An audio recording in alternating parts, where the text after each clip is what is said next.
coach, operations manager, track training, then I became a manager, all the way to where I am now. Back in 2003, going into 2004, when I started with the company, our plans were to migrate to the US. So my sister-in-law has a nursing home there. But I've always said I wanted my kids to grow up in the same city where I grew up in. Untitled, this company has given me the opportunity to do just that. Knowing that for every one BPO employee or associate, that there are 7 others, either family or friends, that are helped by that, is even more rewarding than the physical or material stuff. The Next Wave Cities program focuses on the creation and development of ICT hubs, which will serve as business and innovation centers and investment destinations outside Metro Manila, thus creating economic opportunities in these areas. Stepping up the value chain. The developments in the game industry evidently shows the growing wider and interest of students and professionals in games development. I took game design abroad, Wholesale University. After I graduated, it was quite hard for me to get a job. Shortly after that, I went back home to the Philippines. So I worked as a contract engineer for a group of companies. Shortly after that, I dedicated some of those time to teach game design and development in our local university here. As a role model, having the opportunity of getting educated from these schools that focuses on game design and development, what I can do is share my knowledge, continue teaching these next generation of people who will be driving our economy here in the Philippines. If they could take advantage of those computer skills, they could apply it to their work, bring in more dollars, basically, to the Philippines, our country. The Stepping Up the Value Chain initiative aims to develop the higher value and more complex services capabilities that the country's IT BPM segments could offer. These segments are information technology, healthcare information management, software development, finance and accounting, animation and games development. Seed PH. Seed PH involves activities to develop startup ideas, skills, and mindset as activities to orient the youth on the opportunities to position Philippines as a leading digital economy. I'm Franch Maverick Lorilla. I'm from Davao City. I just graduated from University of Southeastern Philippines, School of Science in Electronics Engineering. Right now, we're building a startup called Cloud Farm Innovations. Cloud Farm company that aims to help our Filipino farmers to simplify their life through technology. We see potential in agriculture, and that is why we put our interests, our skills and talent to do such a thing that could help farmers to maximize their yield. Right now, our company is developing a product which is a smart IoT sensor and app allows farmers to maximize their yield through advanced monitoring and analytics of the crop condition. What inspires us to make this startup is we all came from family of farmers, and we see a lot of opportunity in agriculture, and so we build this wheelhouse by giving them the information that they need through the use of an app and a device that is put on the farm. CPH promotes digital entrepreneurship and advocates the development of the country's startup ecosystem by unifying its players and stakeholders towards the community's common goals. Rural Impact Sourcing.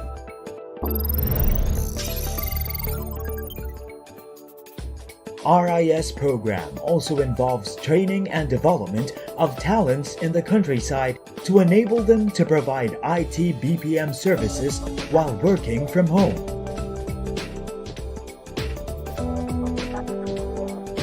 I am Hiling Baterna from Kapatagan, Lanao del Norte, an online worker. I started online work in the year 2007. Nag-enroll po ako for college sa Iligan Institute of Technology po. Yung papa ko po, farmer po siya. Yun po bumubuhay sa amin. Natuto akong mag-ani po ng palay, tapos magtanim din. Tumutulong sa paglagay ng mga similya po ng palay po. Uso pa yung Friendster, yun lang yung pinakamalakas na social media site noon. So doon po nagsimula ang lahat. Isa pong employer ang gustong mag-hire sa akin. I started as a data entry personnel for pnworldwide.com. Yung salary ko po noon is 16,000 po pesos. Malaking tulong po yun sa pamilya ko kasi kapag ng pera sa mama ko, sa papa, para rin sa palaya namin. Now, I am kapatagan. Pwede palang gawin dito sa rural with the help sa inyong program po. Kaya yun, nagpursige po kami with the help of our mayor na ipuso magkaroon ng homegrown BPO dito. Yung mainly in-offer po namin is web developing, social media marketing, lead generation, search engine optimization, both on-page and off-page. Gumagawa din po kami ng plugin developing po ngayon. Meron na po akong natulungan ng mga local online worker dito sa Kapatagan po. Train po sila para maging social media marketer as a start, and then naging search engine optimizer din po sila by my guidance po. Yung basic skills po na kailangan magsimula sa online work is meron kang social media presence sa iyong sarili, knowledge in computer, and tech savvy, and also an internet researcher. At least po, high school graduate po. Pwede na po siya. Marami po kaming mga kliyente. Kami po ang nagmamarket ng mga services nila. Malaki pong naitulong itong online work na rural impact sourcing. Dito sa Kapatagan, maliit lang po yung wage o salary. Yung sa online work po, malaki po siya. It's range 8,000 to 50,000 po. Malaki po itong tulong sa isang tao o sa isang worker na nandito lang sa Kapatagan po. Rural Impact Sourcing, or RIS, aims to promote ICT-enabled jobs as a high-value economic activity in rural communities. To be able to make a difference in people's lives through the industry and through this company, it's just invaluable. Iba talaga yung effect ng ICT, not just only in communication, but also in employment and even entrepreneurship. Is you must have passion for what you do. If you're doing something that you're not happy with, then there's no really point in continuing. Second is determination. Just keep on doing what you need to do, guys. So just keep on moving, do the hard work. Keep doing what is right and what you love. When it comes to online work, it needs dedication and a proper exercise of attitude.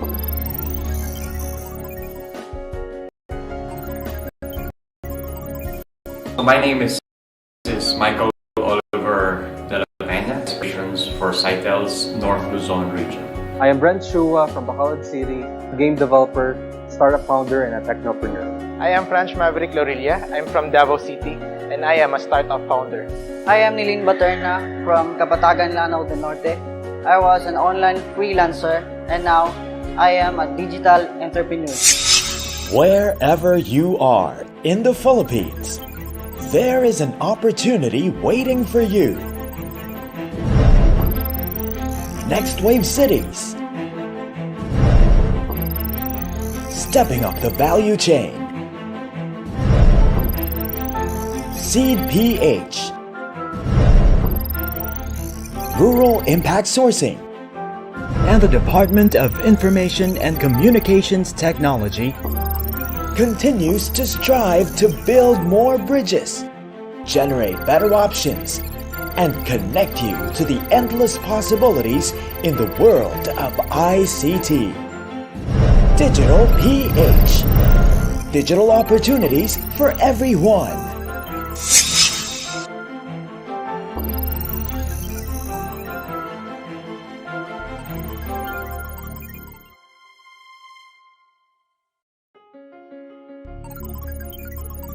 Digital PH, enabling digital opportunities for Filipinos. Next Wave Cities. Baguio City is one of the prime locations for IT BPM industry, with its constant recognition as one of the top 10 next wave cities in the Philippines since 2011, and one of the top 100 outsourcing destinations globally as recognized by Tholons, the leading strategic advisory firm for global outsourcing research. So my name is Michael Oliver de la Peña. I'm the Vice President for Operations for Sitel's North Luzon region. I've been working for Sitel for going on 12 years now. I started out in 2004 as an agent for the very first account. So I moved through coach track training, then became a coach, operations manager, track training, then I became a manager, all the way to where I am now. Back in 2003, going into 2004, when I started with the company, our plans were to migrate to the US. So my sister-in-law has a nursing home there. But I've always said I wanted my kids to grow up the way I grew up in Sitel. This company has given me the opportunity to do just that. Knowing that for every one BPO employee or associate, that there are 7 others, either family or friends, that are helped by that, is even more rewarding than the physical or material stuff. The Next Wave Cities program focuses on the creation and development of ICT hubs, which will serve as business and innovation centers and investment destinations outside Metro Manila, thus creating economic opportunities in these areas. Stepping up the value chain. The developments in the game industry evidently shows the growing wider appreciation and interest of students and professionals in games development. I took game design and development abroad. It's in Full Sail University. After I graduated, it was quite hard for me to get a job. Shortly after that, I went back home to the Philippines. So I worked as a contract engineer for a group of companies. Shortly after that, I dedicated some of those time to teach game design and development in our local university here. As a role model, having the opportunity of getting educated from these schools that focuses on game design and development, what I can do is share my knowledge, continue teaching these next generation of people who will be driving our economy here in the Philippines. If they could take advantage of those computer skills, they could apply it to their work, bring in more dollars, basically, to the Philippines, our country. The Stepping Up the Value Chain initiative aims to develop the higher value and more complex services capabilities that the country's IT BPM segments could offer. These segments are information technology, healthcare information management, software development, finance and accounting, animation and games development. Seed PH.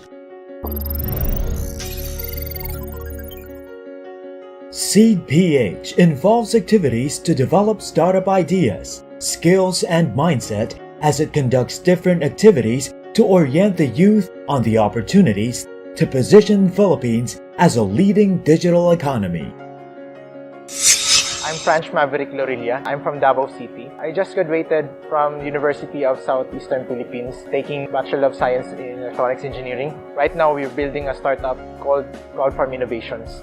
Cloud Farm Innovation is a company that aims to help our Filipino farmers to simplify their lives in agriculture through technology. We see potential in agriculture, and that is why we put our interests, our skills and talent to do such a thing that could help farmers to maximize their yield.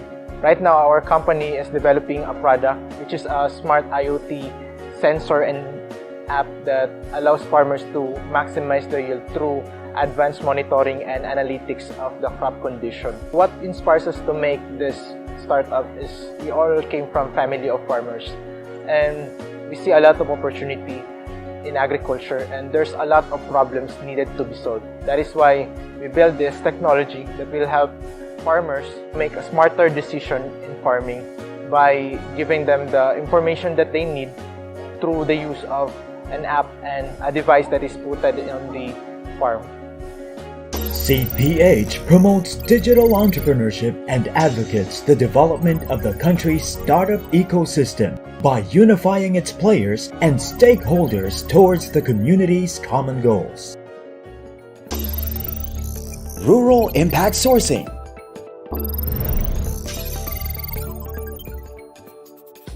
RIS program also involves training and development of talents in the countryside to enable them to provide IT BPM services while working from home.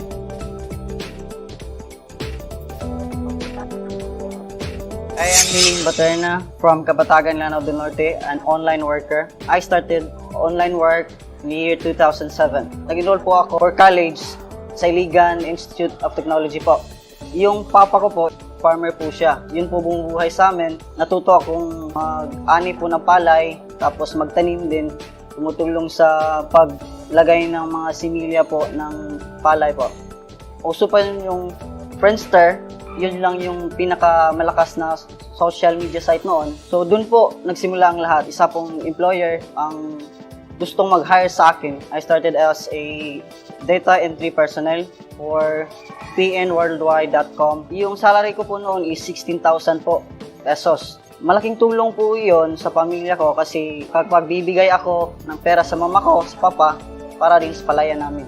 Now, I am the owner of Kapatagan Web Services. Pwede palang gawin dito sa rural with the help sa inyong program po. Kaya yun, nagpursige po kami with the help of our mayor na ipuso magkaroon ng homegrown BPO dito. Yung mainly in-offer po namin is web developing, social media marketing, lead generation, search engine optimization, both on-page and off-page. Gumagawa din po kami ng plug-in developing po ngayon.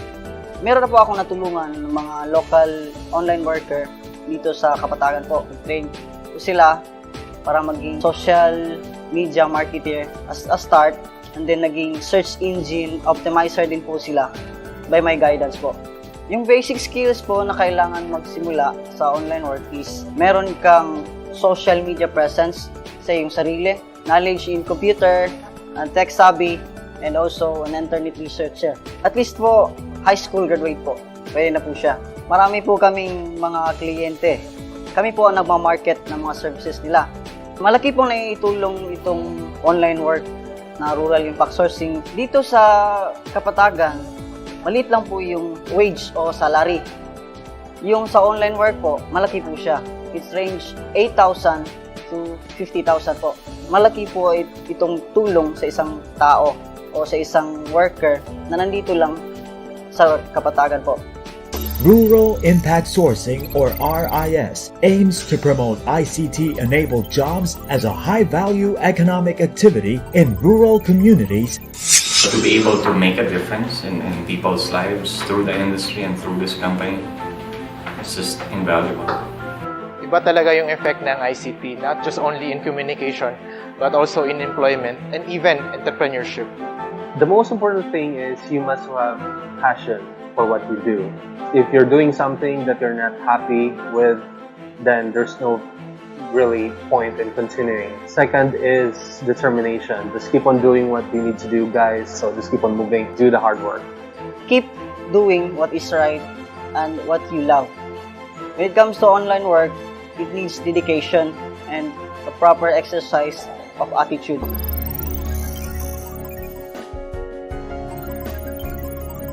My name is Michael Oliver de la Peña. I'm the Vice President for Operations for Cytel's North Luzon region. I am Brent Shua from Bacolod City, game developer, startup founder, and a technopreneur. I am French Maverick Lorilla. I'm from Davao City, and I am a startup founder. I am Niling Baterna from Kapatagan, Lanao del Norte. I was an online freelancer, and now I am a digital entrepreneur. Wherever you are in the Philippines, there is an opportunity waiting for you. Next Wave Cities. Stepping up the value chain. Seed PH. Rural Impact Sourcing. and the Department of Information and Communications Technology continues to strive to build more bridges, generate better options, and connect you to the endless possibilities in the world of ICT. Digital PH. Digital opportunities for everyone.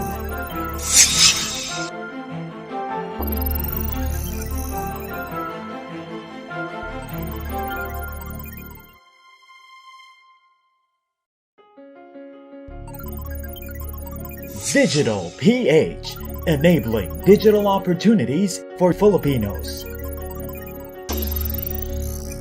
Next Wave Cities.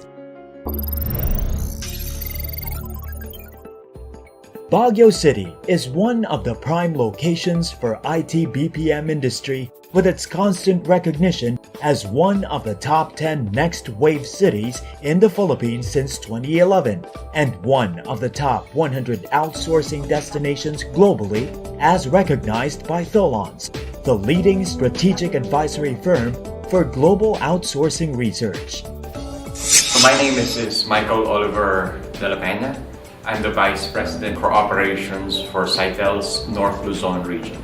I've been working for Sitel for going on 12 years now. I started out in 2004 as an agent for the very first account. So I moved through coach track training, then became a coach, operations manager track training, then I became a manager, all the way to where I am now. Back in 2003, going into 2004, when I started with the company, our plans were to migrate to the US. So my sister-in-law has a nursing home there. But I've always said I wanted my kids to grow up in the same city where I grew up in. Sitel, this company has given me the opportunity to do just that. Knowing that for every one BPO employee or associate, that there are 7 others, either family or friends, that are helped by that, is even more rewarding than the physical or material stuff. The Next Wave Cities program focuses on the creation and development of ICT hubs, which will serve as business and innovation centers and investment destinations outside Metro Manila, thus creating economic opportunities in these areas. Stepping up the value chain. The developments in the game industry evidently shows the growing wider appreciation and interest of students and professionals in games development. I took game design and development in abroad. It's in Full Sail University. After I graduated, it was quite hard for me to get a job. Shortly after that, I went back home to the Philippines. So I worked as a contract engineer for a group of companies. Shortly after that, I dedicated some of those time to teach game design and development in our local university here. As a role model, having the opportunity of getting educated from these schools that focuses on game design and development, what I can do is share my knowledge, continue teaching these next generation of people who will be driving our economy here in the Philippines. If they could take advantage of those computer skills, they could apply it to their work, bring in more dollars, basically, to the Philippines, our country. The Stepping Up the Value Chain initiative aims to develop the higher value and more complex services capabilities that the country's IT BPM segments could offer. These segments are information technology, healthcare information management, software development, finance and accounting, animation and games development. Seed PH. Seed PH involves activities to develop startup ideas, skills, and mindset as it conducts different activities to orient the youth on the opportunities to position Philippines as a leading digital economy. I'm Franch Maverick Lorilla. I'm from Davao City. I just graduated from University of Southeastern Philippines, taking Bachelor of Science in Electronics Engineering. Right now, we're building a startup called Cloud Farm Innovations. Cloud Farm Innovation is a company that aims to help our Filipino farmers to simplify their lives in agriculture through technology. We see potential in agriculture And that is why we put our interest, our skills and talent to do such a thing that could help farmers to maximize their yield. Right now, our company is developing a product which is a smart IoT sensor and app that allows farmers to maximize their yield through advanced monitoring and analytics of the crop condition. What inspires us to make this startup is we all came from family of farmers, and we see a lot of opportunity in agriculture, and there's a lot of problems needed to be solved. That is why we build this technology that will help farmers make a smarter decision in farming by giving them the information that they need through the use of an app and a device that is put on the farm. CPH promotes digital entrepreneurship and advocates the development of the country's startup ecosystem by unifying its players and stakeholders towards the community's common goals. Rural Impact Sourcing.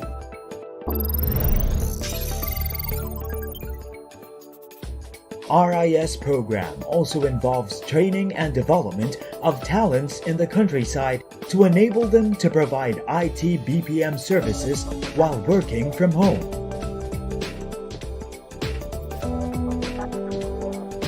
I am Nining Baterna from Kapatagan, Lanao del Norte, an online worker. I started online work in the year 2007. Nag-enroll po ako for college sa Iligan Institute of Technology po. Yung papa ko po, farmer po siya. Yun po bumubuhay sa amin. Natuto akong mag-ani po ng palay, tapos magtanim din. Tumutulong sa paglagay ng mga similya po ng palay po. Uso pa yun yung Friendster. Yun lang yung pinakamalakas na social media site noon. So dun po nagsimula ang lahat. Isa pong employer ang gustong mag-hire sa akin. I started as a data entry personnel for pnworldwide.com. Yung salary ko po noon is 16,000 po pesos. Malaking tulong po yun sa pamilya ko kasi kapag bibigay ako ng pera sa mama ko, sa papa, para din sa palayan namin. Now, I am the owner of Kapatagan Web Services. Pwede palang gawin dito sa rural with the help sa inyong program po. Kaya yun, nagpursige po kami with the help of our mayor na ipuso magkaroon ng homegrown BPO dito. Yung mainly in-offer po namin is web developing, social media marketing, lead generation, search engine optimization, both on-page and off-page. Gumagawa rin po kami ng plug-in developing po ngayon. Meron na po akong natulungan ng mga local online worker dito sa Kapatagan po. Train po sila para maging social media marketer as a start, and then naging search engine optimizer din po sila by my guidance po. Yung basic skills po na kailangan magsimula sa online work is meron kang social media presence sa iyong sarili, knowledge in computer, tech savvy, and also an internet researcher. At least po, high school graduate po. Pwede na po siya. Marami po kaming mga kliyente. Kami po ang nagmamarket ng mga services nila. Malaki pong naitulong itong online work na rural impact sourcing. Dito sa Kapatagan, maliit lang po yung wage o salary. Yung sa online work po, malaki po siya. It's range 8,000 to 50,000 po.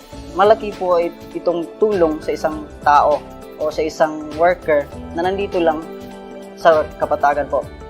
Rural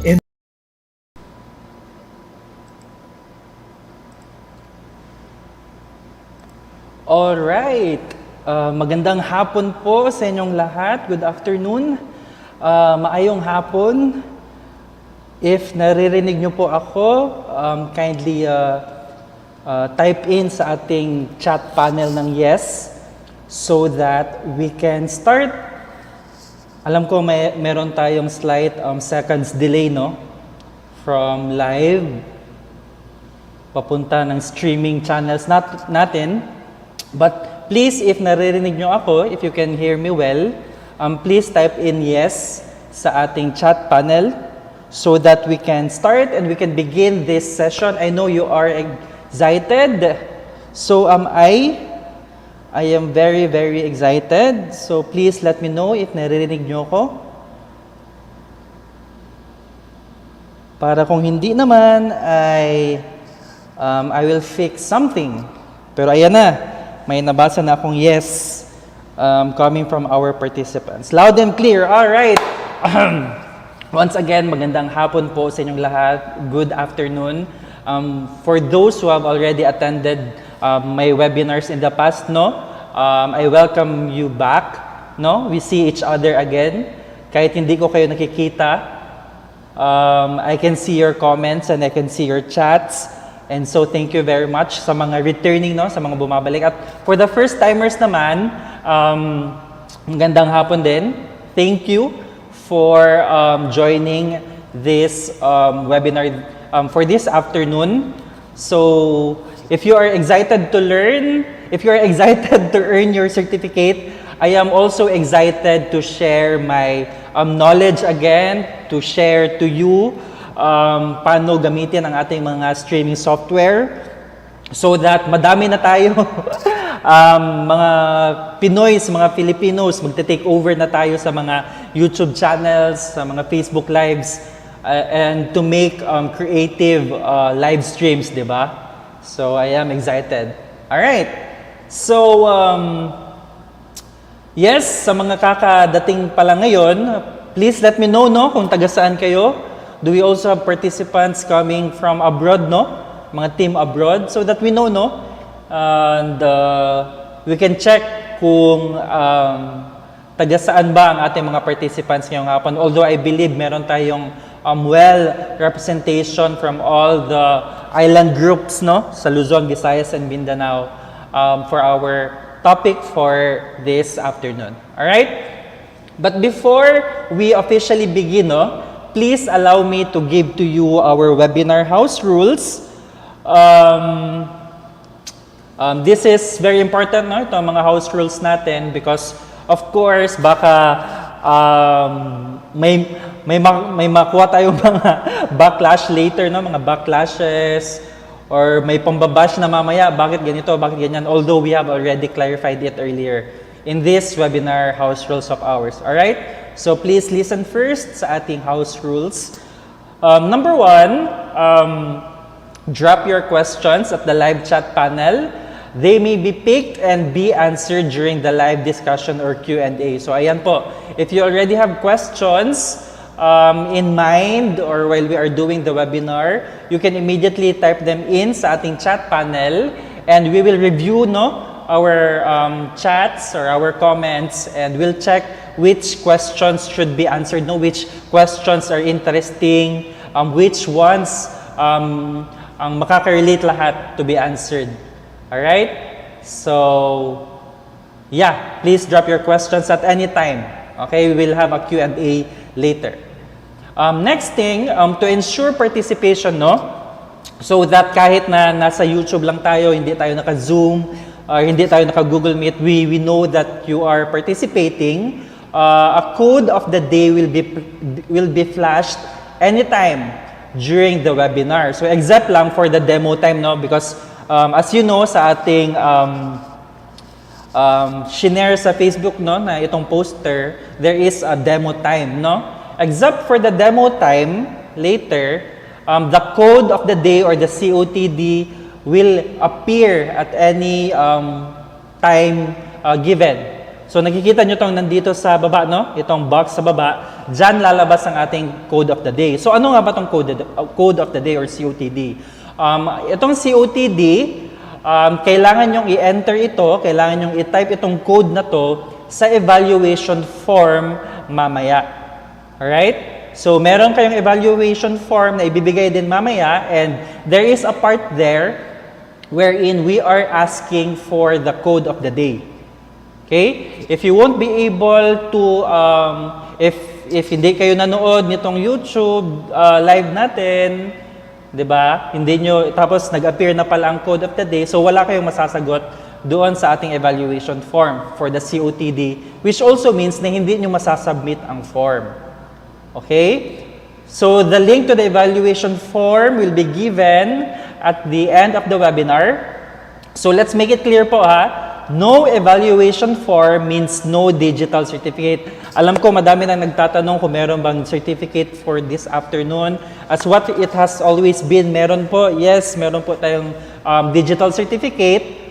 But in exchange for this certificate, you have to answer our evaluation form so that we also know kung what are the things that we have to improve, what are the topics that you want us to consider next time for our next series of webinars. Alright?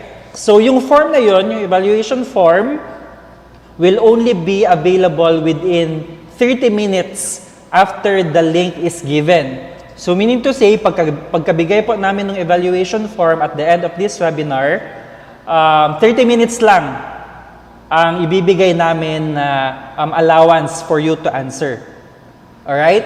After 30 minutes, if hindi nyo pa masagutan, then it also means na hindi kayo naka-answer ng evaluation form because we will be closing such evaluation form. We will not be able to submit anymore.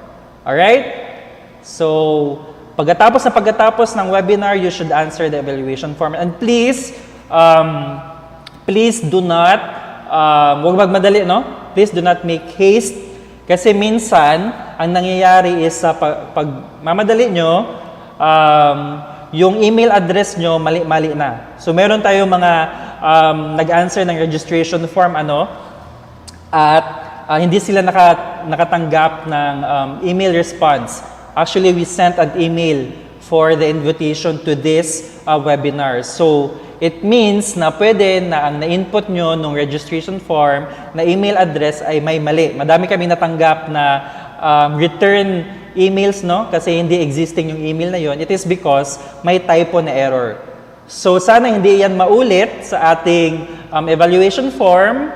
Kahit na nagmamadali kayo, please make sure na ang email address is correct because that is how we will send to you the certificate. So, baka na lang, baka nakabigay na kami ng certificate pero kayo naghihintay pa rin.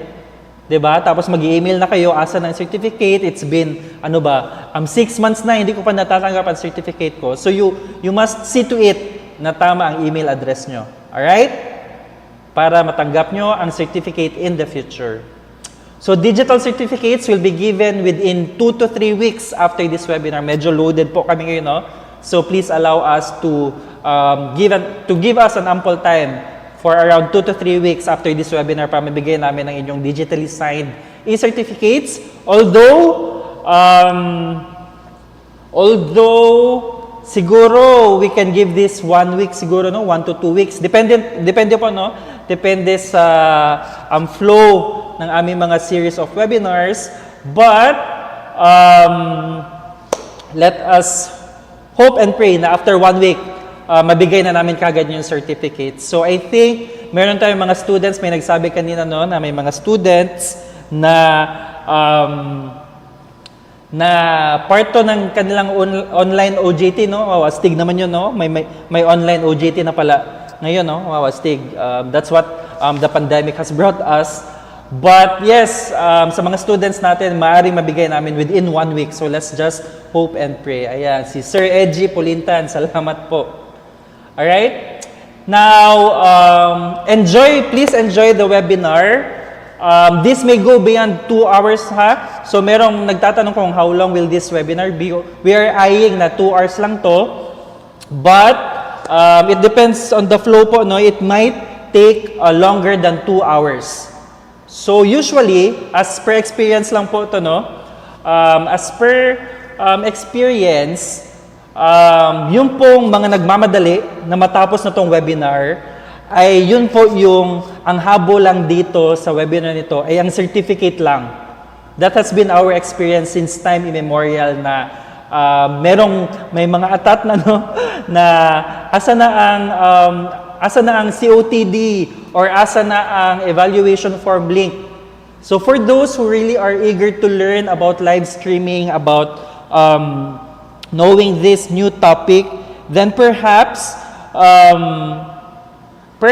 hindi siguro kayo magmamadali, Perhaps you have given your time, you have devoted your time to learn this live streaming. no? Na ano natin? Na webinar. Alright? So sa mga magmamadali po mamaya sa chat panel, pakibigay na ang evaluation link, pakibigay na ang COTD. Malamang sa malamang po ay certificates lang ang habol nila. Diba? So we will know later on. Alright? So please like DICT VC2's FB page. That's at DICT FOO VC2. Alright? This webinar has been brought to you by the Department of Information and Communications Technology, Visayas Cluster 2. So this is VC2 involves both Region 7, Central Visayas, and Region 8, Eastern Visayas, no? Na cluster. But this is open to all. Kahit you are abroad, you are very much welcome here in this webinar today. So if you know of other people who might be interested about this, if you know of some people, siguro mga fellow teachers nyo na kailangan to, or perhaps mga school admins, kasi important ang live streaming ngayon, then perhaps you can share this to them, no? You can share this live stream to them para wider ang reach natin. So it doesn't mean na this is brought to you by VC2 or by Visayas Cluster. It doesn't mean na kahit taga Luzon kayo or Mindanao, hindi na kayo welcome dito. This webinar is actually open to all. Alright? Kahit na nung nakaraang webinar nga, meron kaming participants from Indonesia, mga Pakistani. So they are welcome here. Alright? So, ayan po. And please, shameless plug lang po, no? The channel that you're viewing right now is my channel, that is Tech Talks with Pambansang IT Guy. Sa mga hindi pa nakasubscribe, then kung pwede po, mag-subscribe kayo for the reason that usually, no, nauuna po ang video announcement dito sa channel once the certificate is already available. Mas nauna po dito na mag-upload, no, kung paano makuha ang certificate kesa sa email na sinesend namin. So if you want if gusto nyo makuha kagad ang inyong certificate, so subscribe na lang dito so that you get notified. Alright? Para malaman nyo kagad, ma-notify kayo kagad na available na pala ang certificate natin for this live streaming webinar. Alright? So once again, itong box na nakikita nyo, no, dito sa baba ko, ayan, dyan po mag-a-appear ang ating COTD. Okay? So abang-abang na lang. So except, once again, except for the demo time or except for the demo period, the COTD may appear at any time. Alright? So, I think we don't have questions anymore. If you have questions, once again, you can throw it sa ating live channel. So let me check po. Ayan, saan po ulit kukuha ng form doon para sa COTD? Ayan, question from Cathy. Okay, good question, Cathy. Now, once again, let me reiterate. Ang evaluation form, yung link na yon, no, ay ibibigay at the end of this webinar. Alright? Once again, ibibigay yon, ipa-flash yon sa ating slides, ang link for the evaluation form. 'Di ba? Yung pag-register nyo dito, meron kayong registration form, no? So katulad din nun, meron ding evaluation form. And it will be flashed at the end of this webinar. Pero remember na ang COTD natin or ang code of the day ay mag-a-appear at any time. Okay? Again, at any time. So, if hindi kayo nakatutok, if hindi kayo nakaabang dito sa webinar natin, for us, no, to ensure participation, then malamang sa malamang or most likely, wala din kayong COTD na malalagay doon sa evaluation form. So, yun po. So, I hope that is clear. I know you are excited as I am. I am excited to share, no? Para madami tayong mga Pinoys na nagla-live stream. So, let's do this. So, please bear with me po, no? Ako lang po mag-isa. Ako na po ang moderator.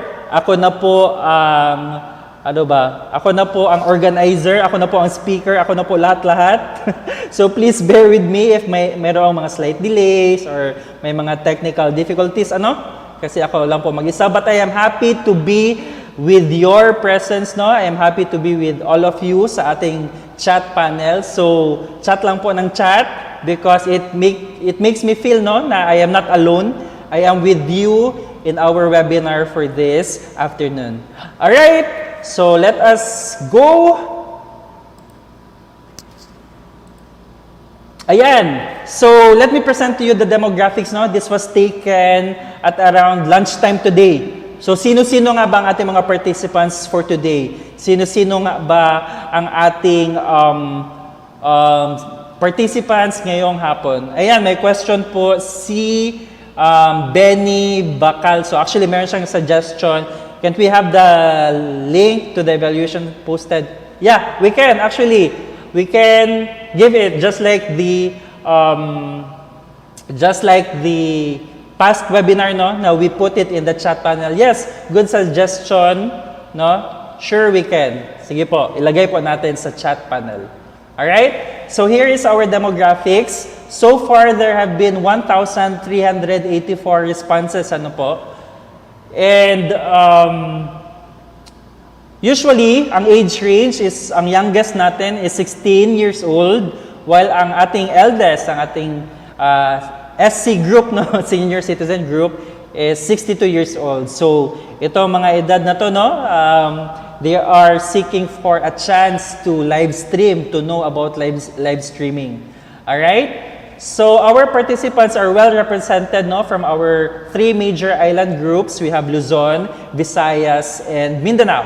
So we also have participants from Oman, Thailand, Saudi, USA, Singapore, Pakistan, and India. Although those who are abroad are actually team OFWs naman. So it's okay naman for me to speak in Taglish na lang, no, Tagalog and English, so that everyone can understand. All right? So out of our responses, no, 53% is female. Ayan, so ang ating mga women, diba? Today we are celebrating the International Women's Day, and for the whole month, it is the International Women's Month. So may I greet our lovely females, no, who are willing to learn about this afternoon session on live streaming. A happy International Women's Day, no? Diba? Mas madaming ating interested female participants, no, as compared to our male, which is 46%. So mabuhay ang ating mga Pilipina, and thank you for joining us this afternoon. So for our affiliations naman, mostly, no, most of our participants are students. Wow. For the first time, no, for all the webinars that I had, this is the first time na ang pinakamadami ay mga students with 38% of the total demographics. Aba. So, may mga nagkakwento, no, may mga nagsasabi na students na this is part of their online OJT. Kaya nga, kailangan nilang certificate. Diba? So, alright, that's good to know. No, hindi na ako updated sa pag-OJT ngayon, no, but it is good to know that we have here students, diba, who are willing to learn, at the same time requirement din sa kanila, no, sa kanilang academics, diba. So what else do we have here? Meron tayong mga unemployed, and I understand, no, especially what the pandemic has brought us. Maraming nawala ng trabaho, mga na-displaced, no, even OFWs, and when you live stream, actually this is actually part and parcel of your channel, no? And when you have a channel, chances are you can also earn, diba? I think that is already an open secret, or that is already a given fact, na one alternative today is when you do when you become a content creator, diba? When your channel is monetized, then that means you can earn, diba? Even if you're just at the comfort of your homes, diba? So yeah, you're very much welcome here, ang mga unemployed natin, because who knows, this will be your stepping stone to getting there, no? To be able to earn. All right. So meron din tayong employed, perhaps sa mga gustong mag-part-time or gawing part-time itong content creation, then we have a good number here. Meron din tayong mga government employees. Wow! So perhaps, siguro ang mga agencies natin, no, they want to learn because di ba, nag-transition na tayo online, so mayroong mga events, mayroong activities na nila live stream, and so perhaps government employees want to know this, no? To know this stuff on how to live stream, then that's good. So we also have here single parents, we have indigenous persons, we have PWDs or differently abled persons. Then nakakagulat po ngayon kasi konti lang po ang teachers with roughly 0.7%. Kasi usually, in the past webinars that we did, nangunguna talaga ang teachers na sumasali. Ano kayang meron ngayon? A periodical test, inset, may seminar kaya, or whatnot? Di ba? Nabaliktad na ngayon.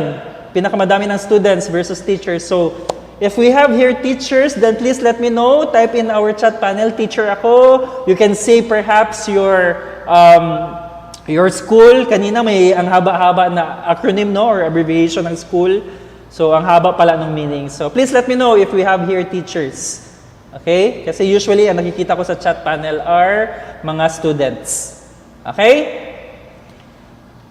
So, we have here an opening message coming from this is a pre-recorded message coming from our OIC of the Office of the Regional Director of the ICT VC2. So let's hear it from Mr. Frederick DC Amores.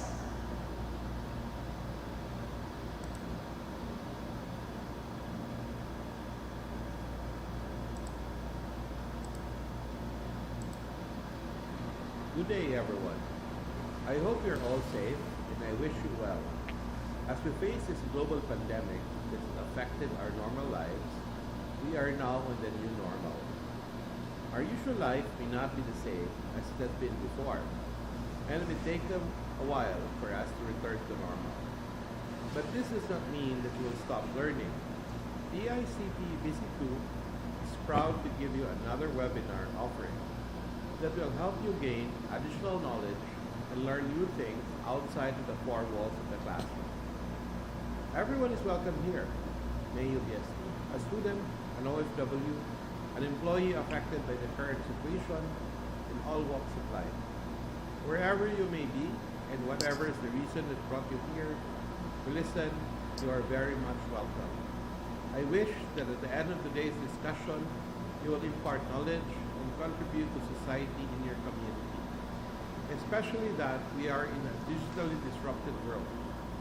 If the recent SEA Games says we win as one in fighting COVID-19 tells us to heal as one, here in a webinar, let us learn as one. Thank you very much for participating today, and on behalf of the ICT VC2, I welcome you all to this webinar. Once again, good afternoon.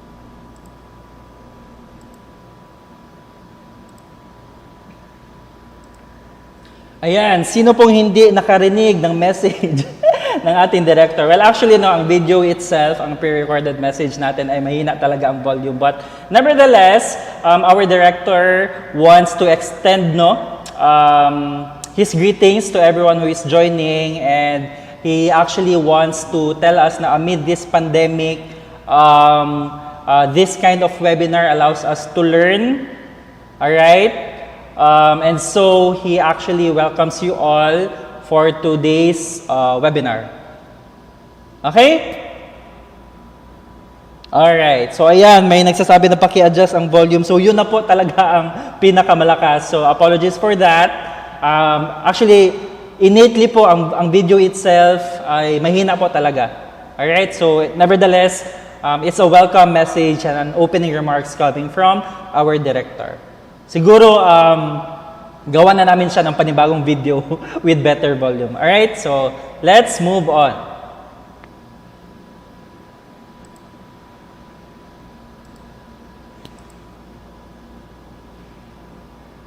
Ayan na. Since ako lang po mag-isa, ako na lang din mag-introduce ng sarili ko. Okay? So,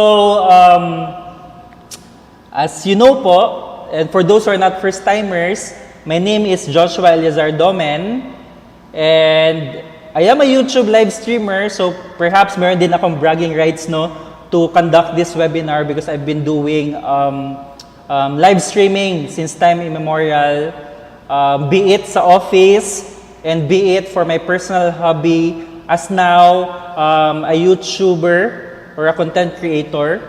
So pakibigay na lang po sa akin ng bragging rights to be your speaker for this afternoon.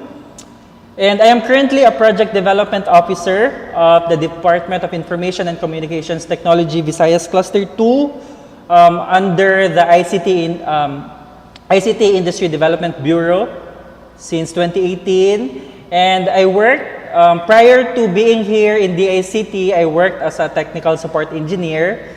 At ayan, wrong spelling ang aking technical support engineer from a BPO in Dumaguete. So I am from Dumaguete City po, although I am currently residing here na sa Cebu since 2018. So shout out sa mga kababayan ko sa Dumaguete. Malapit na akong umuwi after a year kasi relax na ngayon. Requirements to going home. I finished my Bachelor of Science in Information Technology degree from St. Paul University, Dumaguete, wherein right now I am also a part-time instructor for such university. So I am on my thesis now for Master in Development Communication and Information System Units at University of the Philippines Open University. That's in Los Baños, Laguna, although most of the time we are online. So sa mga nabaguhan no, sa online kind of learning, kami po ay dati na pong merong ganyan sa UPOU since for around 25 or 26 years already. Meron na pong open and distance learning actually. So in 2012, upon graduation, I was also awarded as one of the 10 outstanding students of the Philippines Region 7 and a national finalist in Malacanang. Ayan po.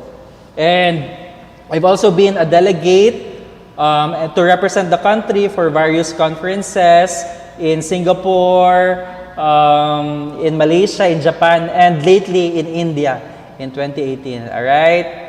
So, sino bang mga kababayan natin na nandyan sa mga bansang yan ay miss the places already? And just recently, last year, May of last year, magwa 1 year na, I started my own YouTube channel kung saan kayo nakasubaybay ngayon. That's Tech Talks with Pambansang IT Guy. And this was born out because there was clamor no, from my friends daw na kailangan ko nang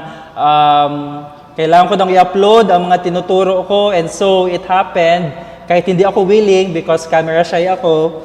Camera shy daw. But yeah, just a month ago, ako na po ay monetized na. Yay! And I also want to share, kung meron tayong mga content creators dito, meron tayong mga may sarili sang channels, no, but they are not yet monetizing. I will explain later kung bakit live streaming can actually help you boost, no? 'Di ba? Meron tayong required na 4,000 watch hours and 1,000 subscribers. Actually, ang secret po niyan ay ang pagla-live stream. Alright? And later on, I will explain it further. And I am excited to share to you how live streaming is important and how you can do a creative live stream, no? Because for our content creators, I want to share how I did it para madami na tayo, no? Madami na tayong nag-earn. Because I understand how the pandemic has been cruel, no? In terms of how it affected us economically and financially. So, I hope you really listen this afternoon para makamonetize na tayo. Alright? So, let us go na.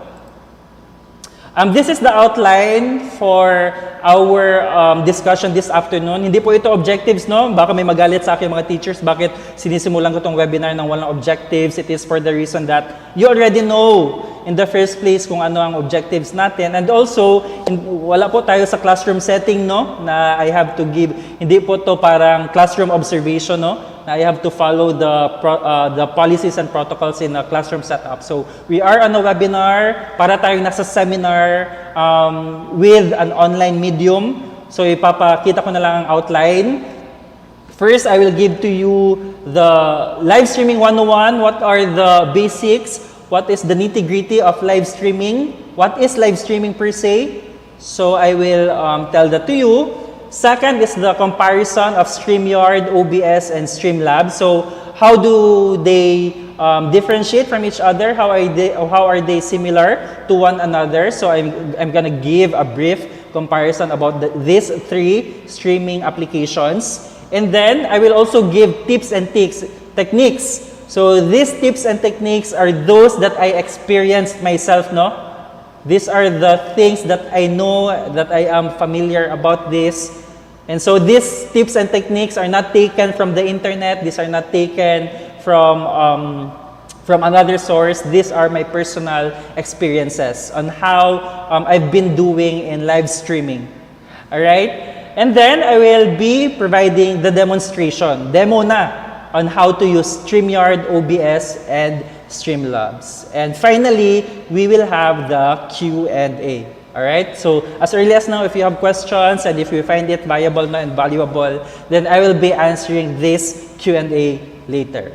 Alright? So, let us begin, class. Ay, hindi ko pala kayo mga estudyante, no? Let us begin. Mga future content creators, mga future monetizers, mga future live streamers, let us begin our session.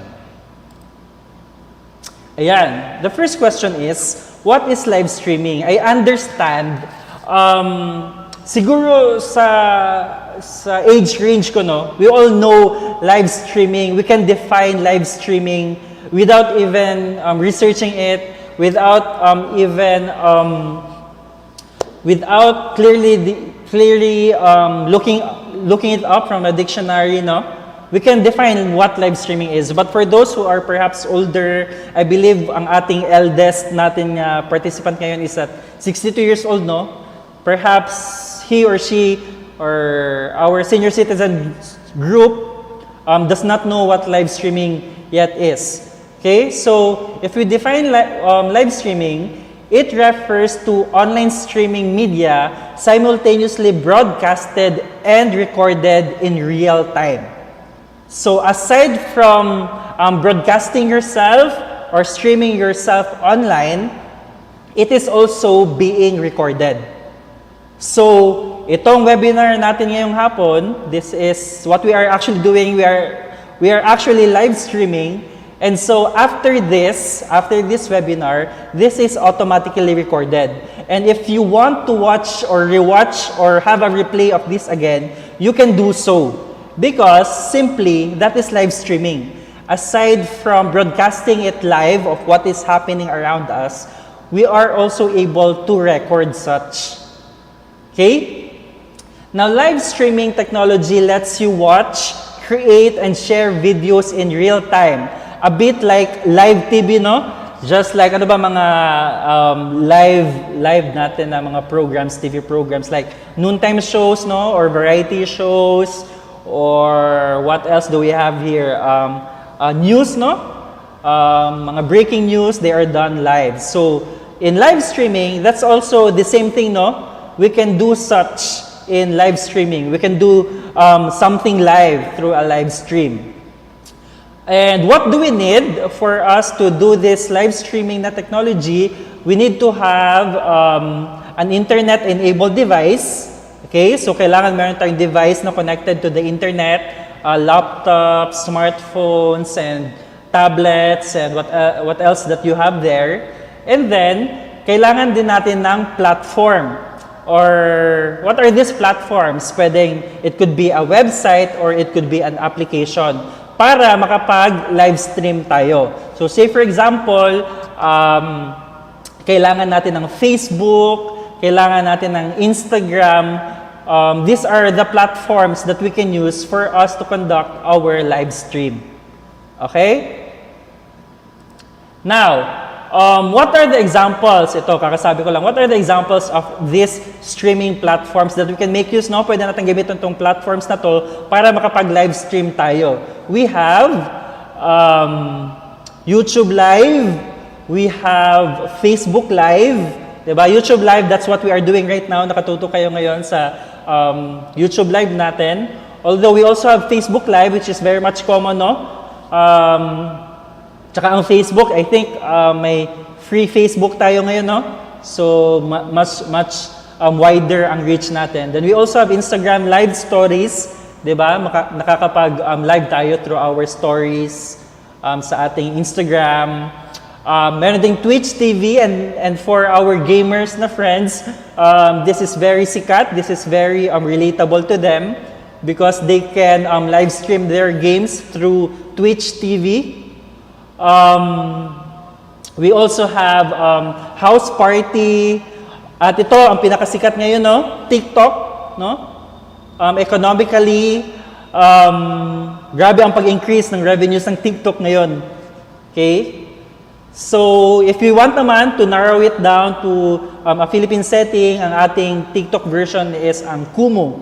Diba? That's also an application wherein you can do live stream. These are the streaming platforms that you can choose from to be able to do a live stream, diba? To do a live.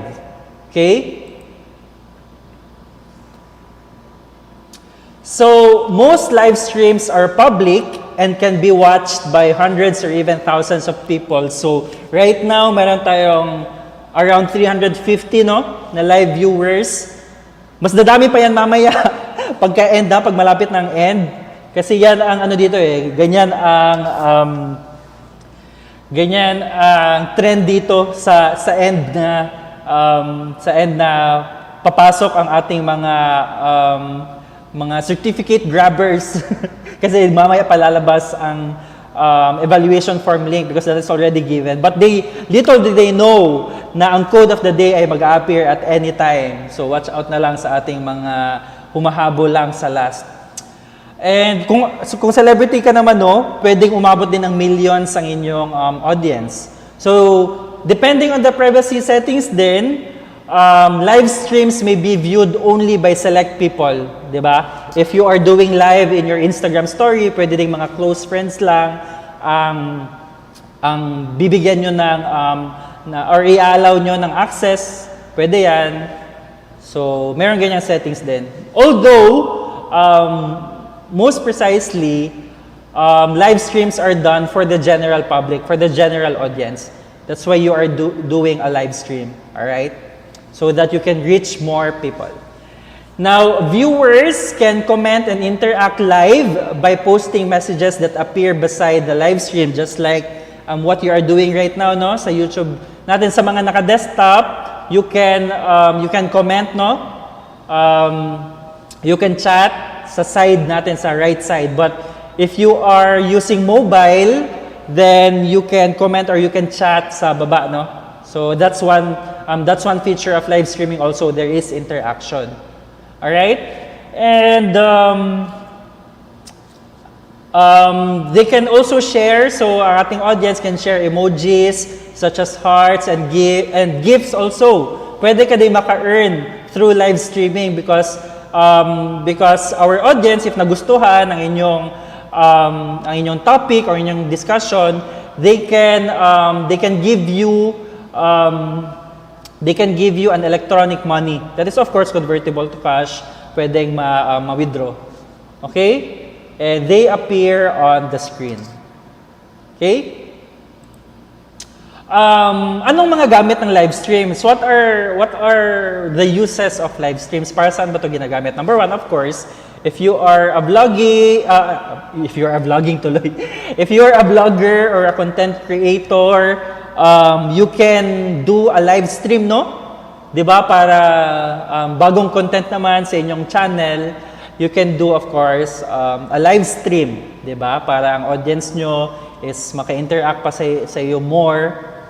Then for webinars, that's just like what we are doing right now, 'di ba? We are doing this webinar through this live stream through our YouTube channel. Okay? And then, for our teachers or kung meron tayong principals nga nakasali ngayon, if meron tayong, ayan na, nagbigay din ng gift si Edgy Polintan. Thank you, sir. So, kagaya niyan, you can actually be able to send gifts and you can earn as easy as that. Shout out na yan kay Sir Edgy Polintan. Kagaya niyan, pwede yan. Now, if you have principals or school administrators dito, no, or teachers, and di ba nasa online kind of transacting na tayo or processes in life, so pwede kayong mag-conduct ng virtual graduation ceremonies, ng school functions, ng recognition day, ng school programs, buwan ng wika, culmination, and everything else through live streams. Di ba? Tapos, meron din mga awarding ceremonies. Just last year, just this December, meron kaming Digital Governance Awards sa DACT, no? We give credits, we give merits, and awards to our LGUs who are using ICT tools, no, in their government transactions. So, we did such para maiwasan, of course, mass gathering through an online live stream lang, di ba? So, we can do such.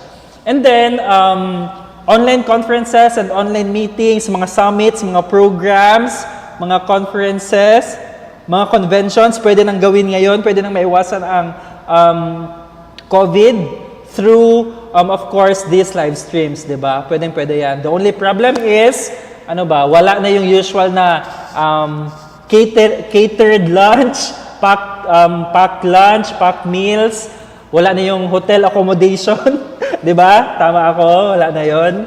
So, of course, pero, di ba, mas wide ang reach nyo for your participants. You can get international participants with these live streams.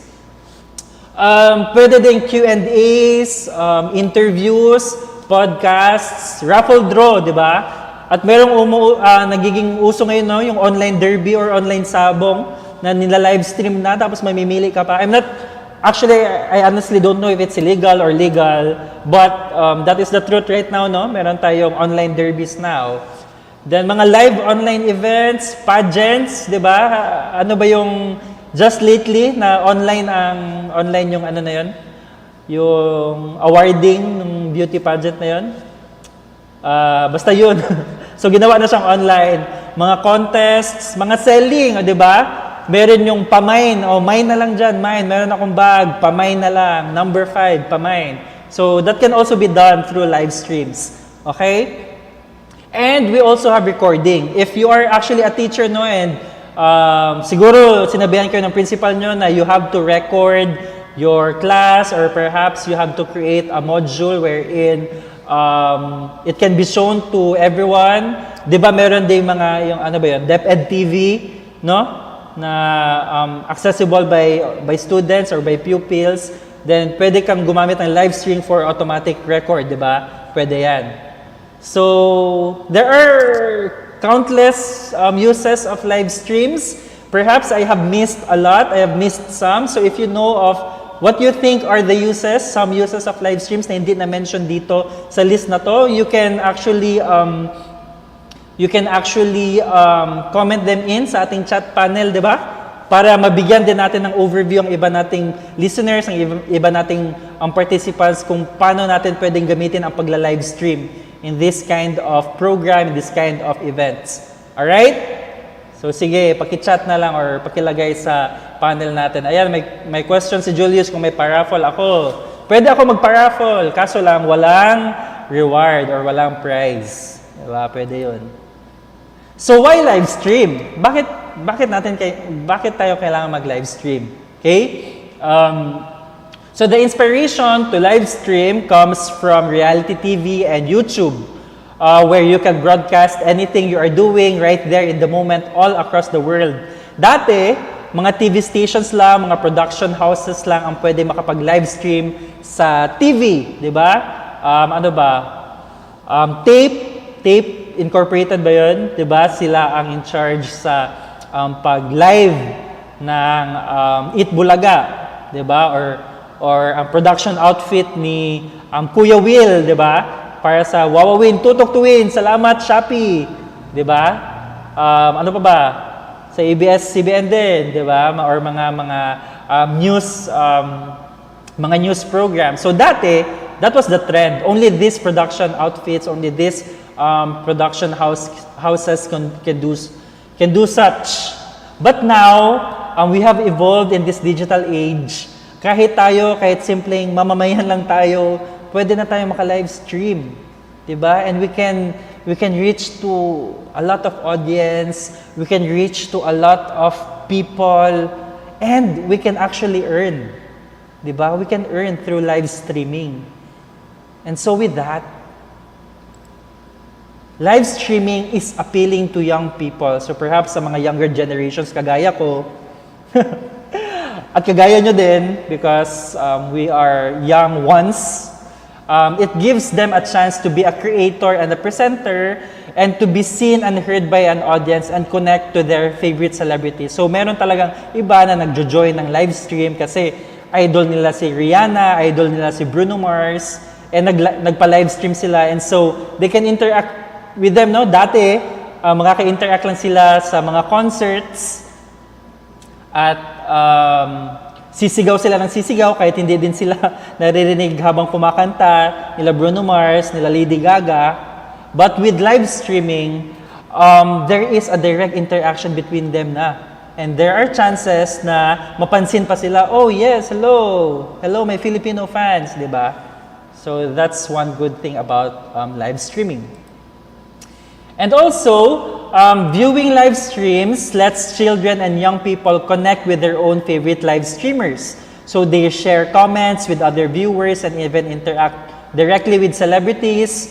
So you can, if you're a teacher, you can interact with other teachers. You can discuss something that is relatable between the two of you because of such live stream.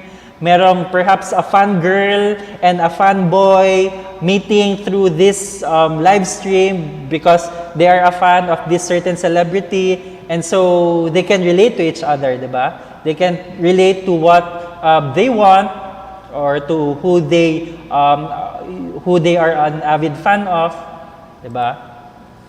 When used in a positive way then, live streaming is an excellent tool for children and young people like me and like you again to create identity and develop confidence and communication skills. Diba? When you do live stream and when you always speak, dyan nahahasa ang inyong oral communication skills.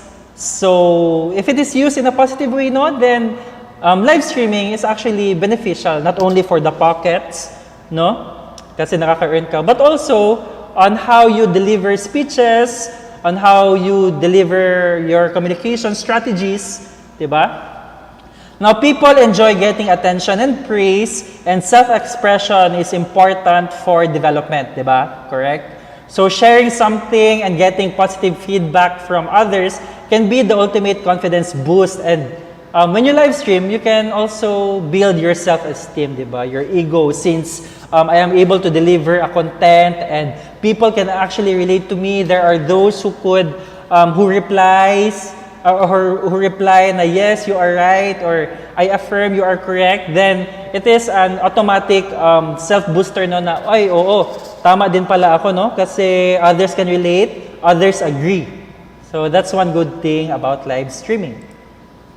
Live streaming also allows people to connect with people with similar interests, views, and going through similar experiences. So this can help some people feel less socially isolated. So, diba, dadaan din tayo sa stage na perhaps we are introverts, we are extroverts, and we kind of isolate ourselves. And through live streaming, actually, if there is a certain live stream that is of interest to us, and we also have other participants who watch the live stream, and you can relate to each other, then chances are it gives you or it allows you to have a positive feeling, or it allows you to be more to be more social with others with the same interest of you, diba? Then live streams ito important sa ating mga gustong maka-earn financially. Live streamers can also receive financial awards, which is an exciting goal for some young people. For example, audiences can gift virtual coins or virtual money, which can be turned into real or actual money, kagaya ng ginawa kanina ni Sir. Salamat sa pag-share ng inyong blessings. So you can also do such in live streaming. As easy as that, makaka-earn na kayo. Diba? So, live stream na. Let's go. Let's do this. So ito, personal. This is my personal take. Why do I stream live? Why did I start streaming live? Bakit ako nag-live stream? Actually, number one, it's part of work because since the pandemic burst out, we thought of other alternatives to share to our fellow citizens, to our constituents, learning, because learning should not stop, because of the pandemic lang. No, we should continue learning. Dapat ang process ay tuloy-tuloy pa din kahit merong mga impeding blocks. So it actually started sa work. But another thing that the reason why I stream live is because it is exciting. It excites me. Perhaps siguro hindi naman makaka-relate lahat, but I have this different kind of feeling, na when I stream live, parang it gives me self-confidence, and it actually excites me. Kasi parang parang na-excite ako if something falls according to plan. And it also excites me if something goes wrong. Ang weird, no? Kasi I'm not sure, but I think I'm a natural or innate problem solver, So parang gusto ko yung magkaroon ng problema, ang weirdo naman, para ma-solve ko siya. And I can do such in streaming live. Ewan ko, this is my personal take. It excites me. Siguro kayo may excite din someday kung makapag-live stream na kayo. So ito, another take on live stream. I started live streaming because I want to get monetized in YouTube. That's a fact. And kahit siguro mga content creators dito, you can relate. Ang ultimate goal kung bakit tayo set up ng YouTube channel natin is because we want to earn. Diba? That's a given fact already. That's an open secret. And in order for us to reach, diba, to be part of the YouTube Partners Program, there are two basic requirements. Number one, you should have 1,000 subscribers. Yeah, you should have 1,000 subscribers. And the second requirement is you must have 4,000 watch hours. Imagine 4,000 watch hours divided by 24, tama ba? Basta kayo na mag-compute. But if you do the mathematics, it will actually take you around straight 160 days for one user to watch your content to be able to monetize. Diba ang hirap nun? Even ako, nahirapan ako. But then, there were people who told me a trick, who told me a technique na para ma-attain ko yung 4,000 watch hours, because I had no problem with the 1,000 subscribers, na-achieve ko na siya earlier. But my only problem lang was the 4,000 watch hours. And so, there are those na monetize na nag-encourage sa akin and nagbigay sa akin ng tip na in order for me to easily snatch that 4,000 watch hours, I should do a live stream more often than not. Because when you actually do a live stream, this is a pro tip, when you do a live stream, it reaches more audience.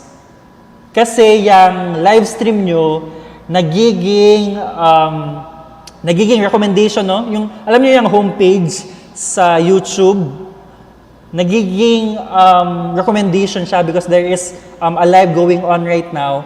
So nagiging recommendation siya to other users kahit na hindi hindi nyo siya subscriber, kahit hindi na kayo affiliated with each other.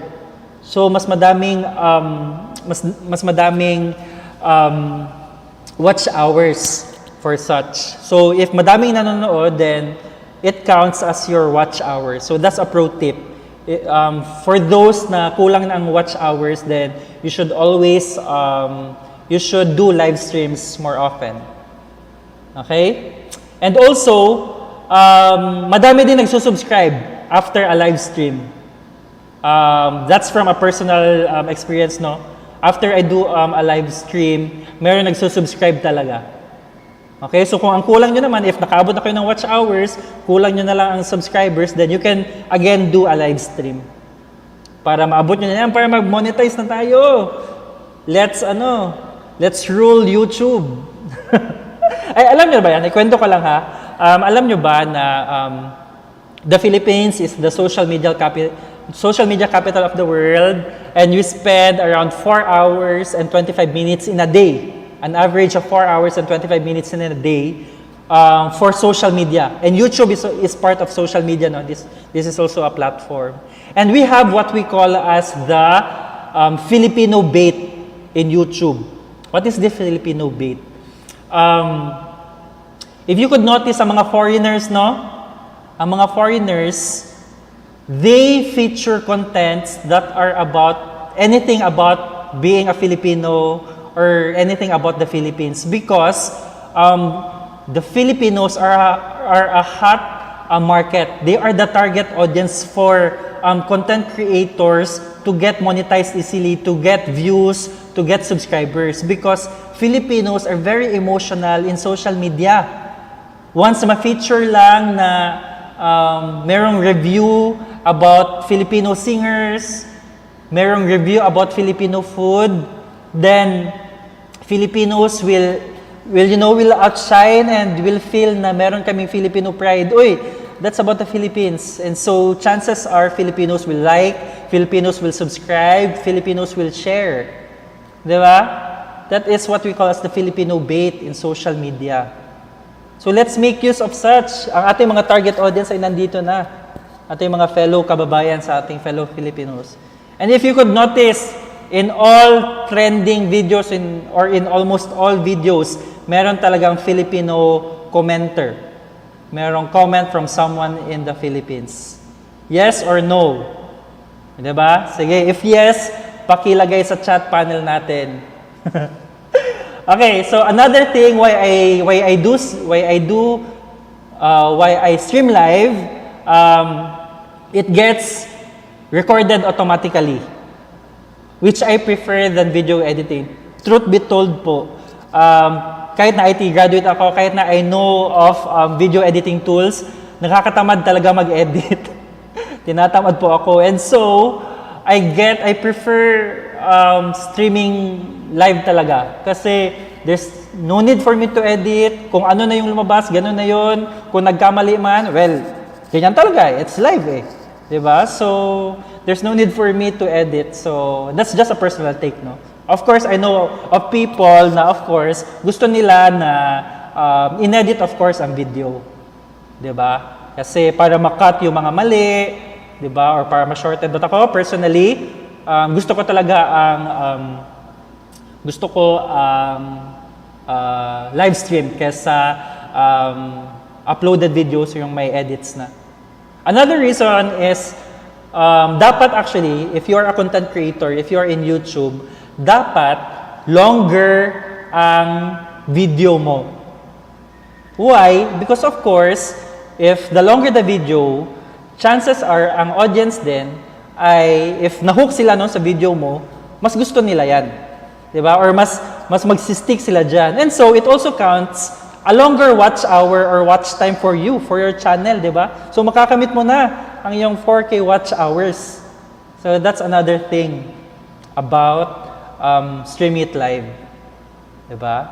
And of course, ito, it's list, kahit na walang mga ganito, there is a chance for easy monetization or gifts. Meron tayong super stickers or super emoji ba yun? Diba? Na kagaya kanina din, si Sir, nagbigay ng gift. Diba? That's a concrete example na there is a chance for easy monetization. Okay? So, ayan po. These are the reasons why I stream live. But the reason for me why I created my own YouTube channel is because my friends told me so. Because truth be told, camera shy po ako. Although back in college, I was actually a news reporter for a local cable television in Dumaguete to represent my school. But sa totoo lang po, I really stutter a lot.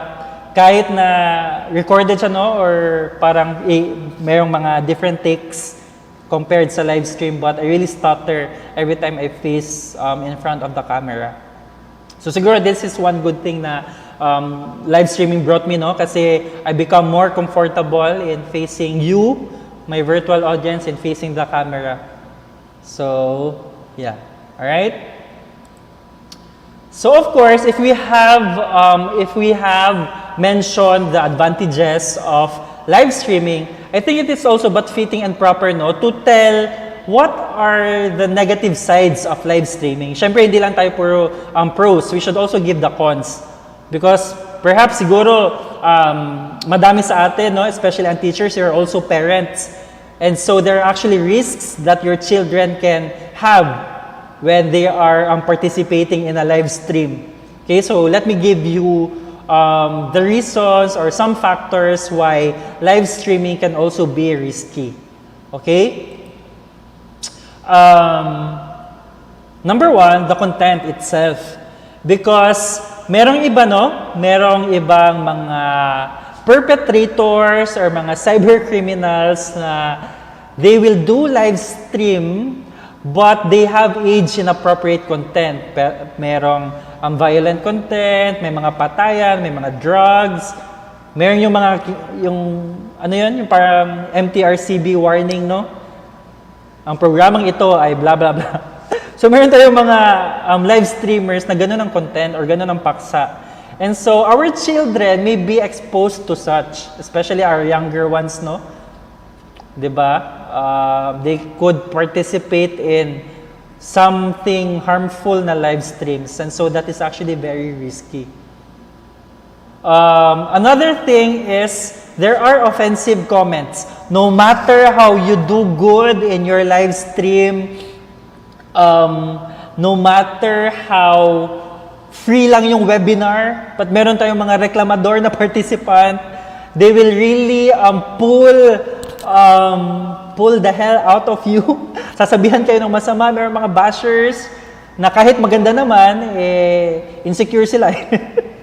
Just kidding. So, meron mga negative comments. And so, there are inappropriate comments and you should be careful of such. But, one good thing to handle this matter is to focus on the positives. Yung mga chats or yung mga comments na magaganda rather than the negative comments, because negative comments are just a few, 'di ba? All right. Ayan, meron tayong suggestion from Mel June Cortez. Pwede i-disable ang comments kapag live stream. Yeah, correct. That's a good suggestion, no? Pwede, 'di ba? Pwede niyo kung nasa Facebook live kayo, if ayaw niyo mabasa ang comments or live comments, live chats, pwedeng i-swipe right if naka-mobile. So, pwede din naman yan. But, remember, what if it is our children who are watching, who are not aware that they can actually do such? So, parental guidance is also important. Diba? You should guide your children, of course, for this stuff. Okay? Live streaming is in the moment. It is live, di ba? And so, if meron tayong mga children or meron tayong younger people, since this is in the moment, it actually gives you some kind of impulsive behavior. Di ba? So, naka-live stream ako, madaming nanonood. I am the spotlight. And so, pwedeng ma-carried away, no? Ma-carried away ang nagla-live stream, and so kahit inappropriate na ang ginagawa, nasi-stream ito live. So that's one bad thing about live streaming. Another thing for children, no, they feel more confident when they are online as they feel protected by the screen, di ba? Since walang physical or face-to-face interaction, they feel more confident. Kasi wala namang nanonood, walang stage fright. Kasi I'm just in front of my mobile devices, I'm just in front of cameras. And so this can result in them, for our children or for our younger generation, to saying or doing something that they would be less likely to do offline. Diba? Siguro makapag bad mouth na sila or anything else. Diba? Meron ding, diba, sino bang nakaano nun? Merong nag-live stream na they are doing some very illicit activity.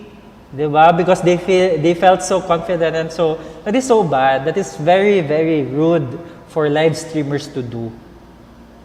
Diba? Mga rated PG. Okay. Then we also have digital footprints. So if a live streamer makes a mistake, if nagkamali, or na-share ang personal details, perhaps pinakita ang credit card or debit card, tapos pinakita din ang likod, so nakita yung CVV. Diba? Kakatawa na. Parang ano lang, parang engot. But yeah, that can actually happen when you do live stream. And so you can leave digital footprints that perpetrators can take advantage of, no? Or perhaps may inappropriate material na ma-share, or even mga copyrighted na materials, no? Copyrighted music, ma-share din. And so you leave a digital footprint. So it's possible for viewers to record a live stream and it could be posted online or shared more widely. Diba? Okay, so you understand such digital footprint. So careful na lang. Siguro magkamali, mapakita, ma-share ang bank, ang PIN ng ATM card. So that's really, I could not imagine actually that this might happen. But this can be actually happening when you do live streaming. Then inappropriate contact. So perhaps no, after a webinar or after a live stream, since merong boy na nakarelate kay girl kasi they are of interest, no, yung live stream na yun, and so they will exchange conversations after such live stream, no? Nag-friend request na, tapos may conversations na nasimulan, and you cannot actually trust anyone in the online community na except if you know that person personally or physically. And so chances are, especially for children and younger people, no, they can be victims of this. They can be victims of such. And so this is really risky. And I could really not imagine. So meron ba, perhaps meron kayong gustong i-share na nangyari din sa inyo, na something bad na nangyari sa live stream na participate nyo, or if you're already a live streamer, then perhaps you can share naman so that ang ating mga fellow participants can learn also, no? Can learn also. Then please share it sa ating chat panel if okay lang, 'di ba?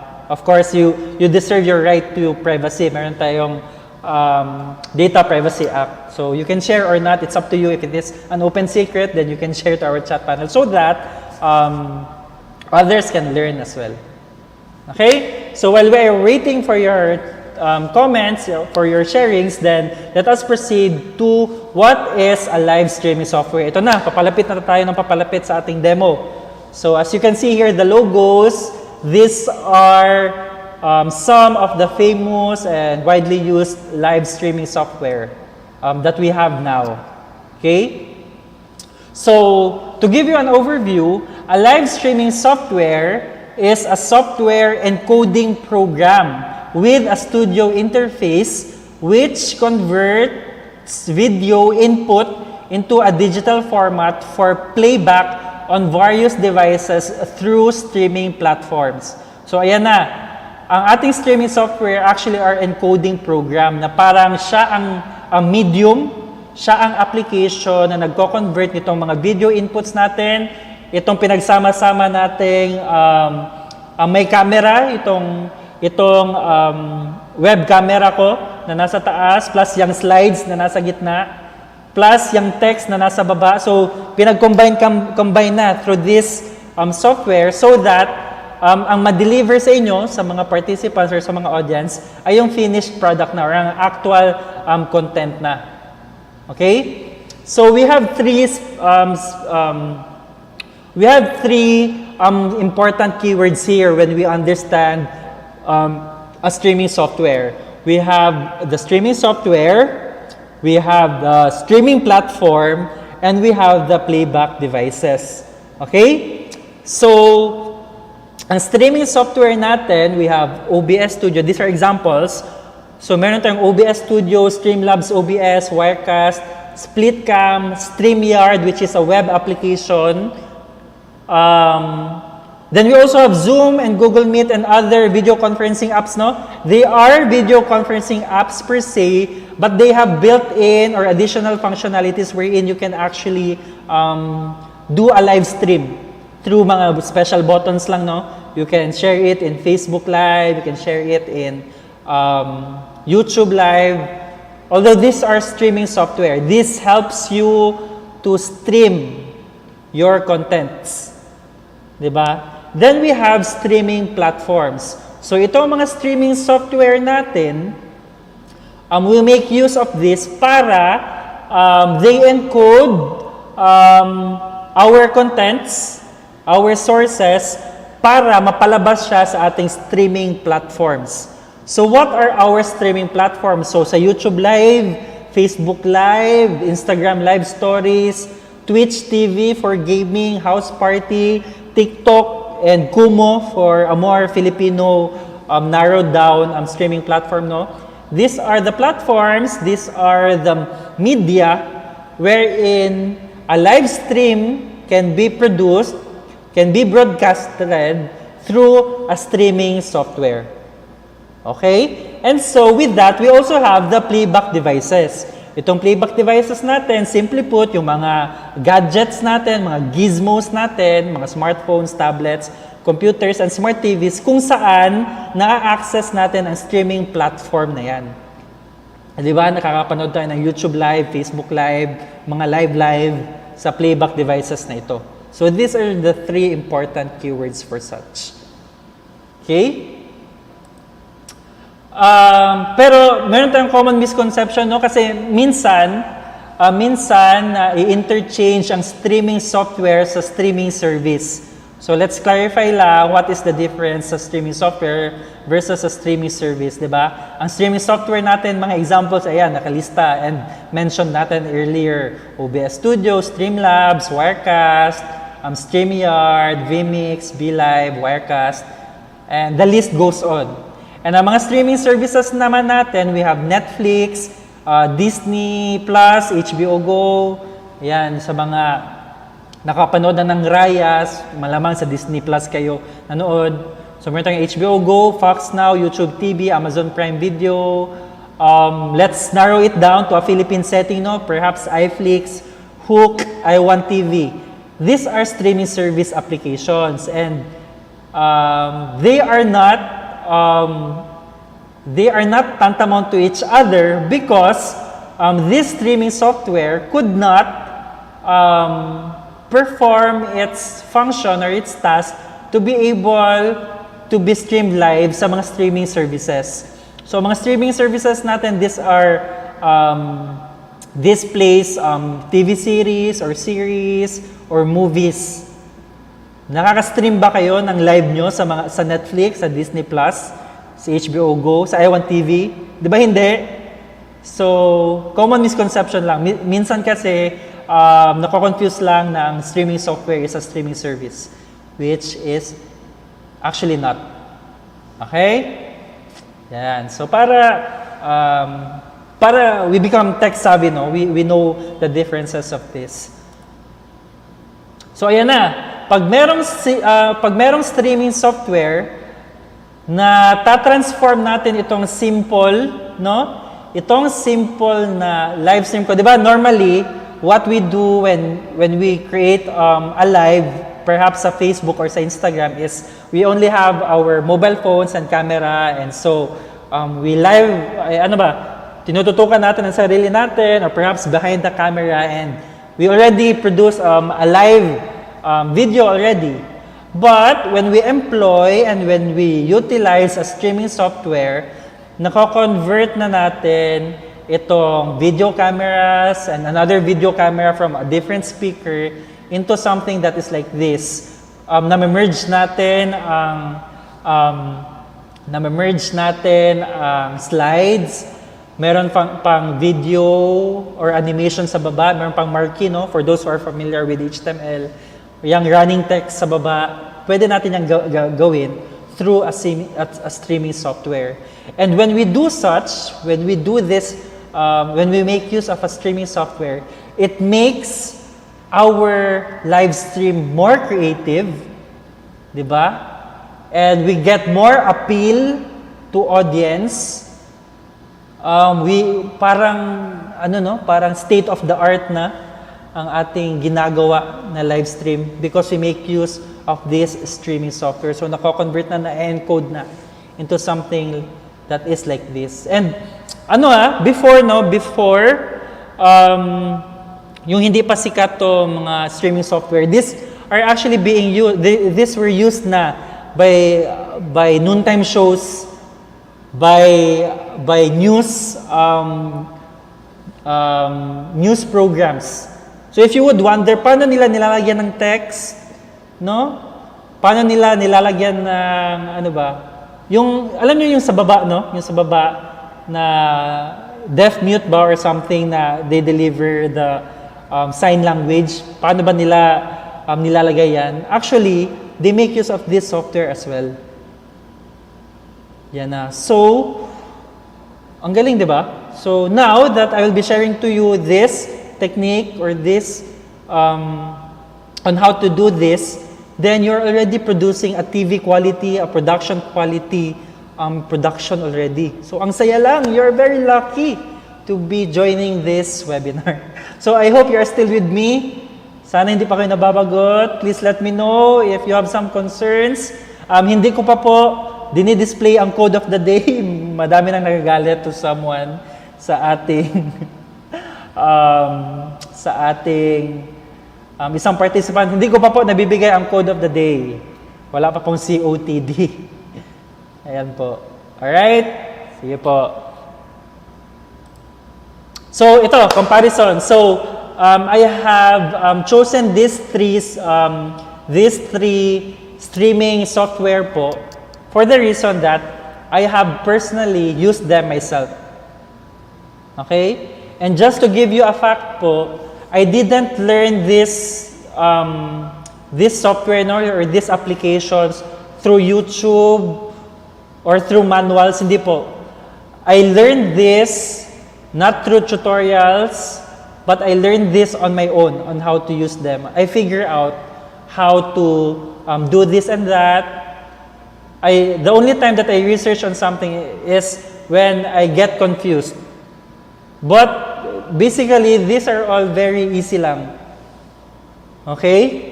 These are very easy lang to understand. For you actually to learn about a software or a program, it is actually a must that you explore such, you apply such. Kaya nga siya tinawag na application program because you have to apply. Because if titingnan nyo lang siya na as is, makikinig lang kayo ng YouTube without actually hovering your mouse or making use of such, hindi talaga kayo matututo niyan. Diba? I'm not sure if you agree with me or not, but in a technical field that I belong to, in the tech industry that I've been since time immemorial, I only learn through actual application. And so paano kayo matututo ng Photoshop kung hindi nyo naman gagamitin, kung puro theories na lang kayo without actual application, then hindi talaga kayo matututo niyan. Okay? So here it is. Among the three, the earliest that was founded was the OBS or the Open Broadcaster Software Studio, or now called as OBS Studio. No? It was in 2012. And then StreamLabs was in 2014, while StreamYard was in a bit just recently in 2018 by a group of friends. No? So open broadcaster software, no, this is very special because it has been done to be, or it has been created as an open source, no, walang bayad because they want to have a community of users para ma-improve ang software na to. Okay? Kaya ganun. Now, format. What is the format of it? Ang StreamYard, that is web-based, meaning to say you just have to go to their website, no? You just have to go to StreamYard.com for you to make use of such, for you to be able to stream live. But for open broadcaster software and for StreamLabs, it is a standalone application or it has to be installed. That is why, kung napansin nyo sa poster, for those who want to follow my demonstration this afternoon, nakalagay doon, may note doon, na you have to install beforehand. Ang OBS and StreamLabs lang yung dalawa. Because it is a standalone application. You have to install such. May installer niyan. Okay? Ang pricing, ang StreamYard, ever since na nagka-pandemic, nagbigay sila ng free na access, unlimited time. But, merong mga features na hindi available not unless you subscribe to them. At may nakalagay na thumbnail, no? Parang powered by StreamYard ba yun or something. Basta may logo ng StreamYard. By default, nasa upper right. Okay? For open broadcaster, it is free. As it is open source. Walang babayaran. Okay, para sa lahat yan. Diba? Ang bait naman ang gumawa ng OBS. For StreamLabs, it is also free, but if you want to unlock other features like widgets and if you want to add layovers, no? Parang meron ng mga design kagad or pwede nyo nang patungan ng overlays, stream overlays, may design na, may ganito ng background, may ganito ng format, then you have to subscribe sa Prime nila na membership. As regards sa price, just check from their websites kung magkano. Okay, but what I'm pretty sure of is ang OBS ang free lang sa kanilang tatlo. Okay? Sa navigation naman, ito personal take lang to ha, sa navigation, StreamYard is very easy. As in, pagka punta ko lang ng website nila, I easily understand. As an IT person, taking from an IT person sentiments yun, it's very easy. Kahit siguro si 62 years old na participant natin ngayon, ma-understand lang to kung paano siya gamitin, kung paano i-hover siya. Ang OBS, it is hard for first-timers. The same with StreamLabs.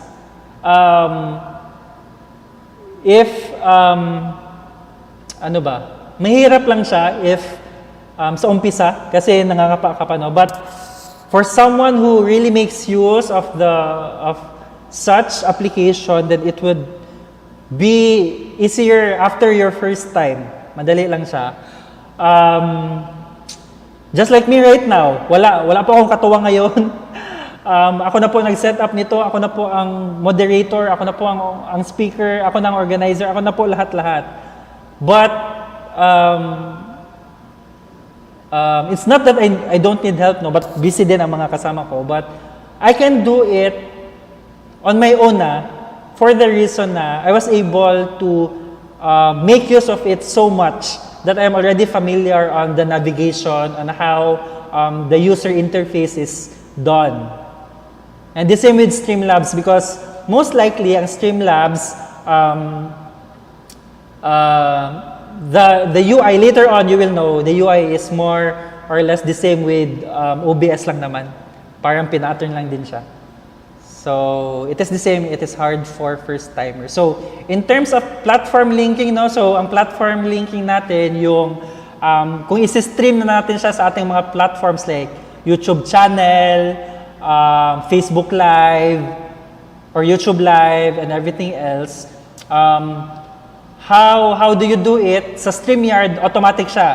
Meaning to say, meron lang buttons and you just have to add, you just have to log in your account, your channel, And with just a press of a button, you can automatically link your platform. The same with StreamLabs then. You just have to log in your accounts and then you can broadcast immediately. But in OBS, it is manual. There is a stream key that you have to copy from your Facebook pages, from your YouTube Studio, para malink siya, para maka-broadcast siya. Later on, that is actually part of my demonstration on how you do the manual linking of platform in OBS. But in StreamYard and StreamLabs, you have nothing to worry kasi kailangan nyo lang ilagin ang accounts nyo, then you can do so. But ano po siya ha? If you are only using free na accounts in StreamYard and StreamLabs, you can only stream into one channel. So meaning to say, pwede kang maka-broadcast sa Facebook lang, but not together with your YouTube channel. Okay? So once lang siya if you are on a free account. But if you have paid, you are a subscriber, then pwede siyang simultaneous for StreamYard and StreamLabs. Okay? But for OBS, once lang talaga siya. One channel lang that you can choose. Either YouTube live lang or Facebook live, yun lang. But if you want to stream it live into another channel na, say for example, ang napili mo na is Facebook live, and you want to also stream it in YouTube channel, ang technique dyan is you have to open another OBS naman. Another OBS para yung isa naman perhaps sa YouTube mo habang yung una naman is sa Facebook mo. So pwede yan. But chances are that is very risky kasi pwedeng mag-lag at mag-bug or alam mo yon, hindi na not responding na ang both OBS mo. Kasi madaming ang system mo, ang computer mo ay madami na ang programs na niraran. So that's the risk lang. But if you are good with one channel lang, one platform where you have to broadcast, then so be it. Kung isa lang, then you will not encounter problem naman in OBS. In terms of recording, di ba mayroon tayong mga teachers na kailangan mag-record ng lessons nila. Ang iba, kumukuha ng cracked version ng Bandicam o ano pa bang mga recording application dyan. Tapos may limit lang pala, 10 minutes or 4 minutes lang. Pero meron po tayong streaming applications like StreamYard, OBS, and StreamLabs na nakaka-record po. Diba? Recording is available. May mga buttons po ang ating mga streaming applications na itong tatlo. Customer support, StreamYard has customer support for subscribers lang. If wala kang bayad, then sariling sikap ka kung merong problem na kailangan i-troubleshoot, then you have to find it on your own. Sa StreamLabs, if you are a Prime user, there is 24/7 customer support. Diba? Pwede mong tawagan, pwede mong emailan, magre-reply sila. May customer service na mag-a-answer sa'yo sa problema mo. Bakit ayaw magpakita ng video ko? Then they have a 24/7 support. Sa OBS naman, since free lang siya, since open source siya, sorry, wala pong hotline for you to call, unlike StreamLabs. But there are community forums. There are a lot of YouTube na tutorials na that can answer your problems. Ako, if I have problems, if I have things to figure out sa OBS, I run to the community forums sa website ng OBS because I find answers there because they are relatable. Now, if you ask me, siguro you know na, I think you know it on how I delivered it. If you ask me between the three kung ano ang pinakagusto ko, that is OBS without a doubt. And what I'm using right now, kung paano ko ini-encode to ngayon sa YouTube live ngayon, I am using OBS because it's really, for me, it's very convenient in my part. Okay? Samot na lalo na, nagbisaya tuloy ako. Lalo na if gamay mo na ang OBS, it will really come handy. Kahit na manual ang pag-link ng platform, matututunan naman yan. Diba? So, kahit na walang customer support, pwede mo namang research yan. So, OBS is the choice for me. Ang wise choice. Alright. So these are personal tips and techniques, no? When you make use of your live streaming na. Number 1, connect to the internet via LAN cable or wire. Wag po through Wi-Fi because chances are maputol ang connection. Madaming gumagamit ng Wi-Fi, so ang bandwidth. So may mga issues na ganun po. So dapat direct LAN cable po kayo. Or else, if hindi, chances are mawala kayo, maputol kayo. Live is not available as of the moment. Ang lumabas sa platforms nyo. Ganyan po ang tendency kung hindi kayo nakakonect sa cable. Yung sa blue nyo na cable or yellow na cable, yan po ang ating LAN. Okay? It's better to have multiple monitors. Yes po. It is really better to have multiple monitors para itong screen nyo for OBS, ang isang screen for your slides, then that's really helpful. So, in our streaming application po, you cannot hear audio in the software. But on the actual live stream platform, you can hear such. So meaning to say, if meron kang piniplay na video no, na nasa OBS nyo na studio, wag po kayong magtaka kung walang sounds na lumalabas. Kasi ginawa po talaga yan para hindi mag-interfere or mag-feedback ang sounds natin. Para po kayong mute, no? So the only way for you to check if gumagana ang audio nyo is through another device. Is through your platform itself na. So that is why I encourage you to use multiple devices as possible. If meron kayong cellphone, no, extra cellphone for you to check if okay ba, gumagana na ang inyong audio, then it's better. As a matter of fact, ayan po, ito pong meron pa akong cellphone, ginagamit ko to check if I'm doing good sa final platform na, sa YouTube channel, to check if everything is okay. And I reserve my laptop, my system for the streaming itself. Okay? Make sure that in the audio mixer sa OBS at sa StreamLabs lang po ito, no? Kasi wala pong ganito sa StreamYard. The proper audio device is selected, not the default one. So meaning to say, if nagkabit po kayo ng earphones, no, or earplugs, make sure na sa mic or sa auxiliary, nakaselect po yun. Hindi po default ang pinili nyo na audio device. Kasi by default po, no, by default, naka-default lang ang properties. So you have to manually select kung anong equipment talaga yon from the list. Kaya baka magtaka po kayo, nakakabit naman ang earphones ko, bakit walang lumalabas na audio? It might be because ang napili nyo na audio is default lang, hindi yung exact device. Okay? So, ito, na-mention ko na to, OBS can only stream in one channel, while StreamYard and StreamLabs can stream simultaneously in multiple channels as long as bayad po kayo. Subscriber po kayo. Okay? So, expect seconds to minutes of delay. Depende po sa bitrate nyo, no?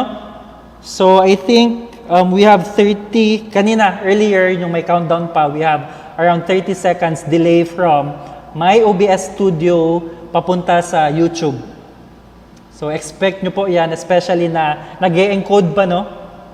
Nag-e-encode pa. So, minsan nga, no, yung sa tutok-tuwin, no? Tutok-tuwin ni Kuya Will, meron siyang katawag na, no? Pero, it turns out na hindi nanonood or ganon. It might be because, may assumption lang naman, is because may delay. So, ayan po. Yan po yun. Expect seconds to minutes lang naman po na delay.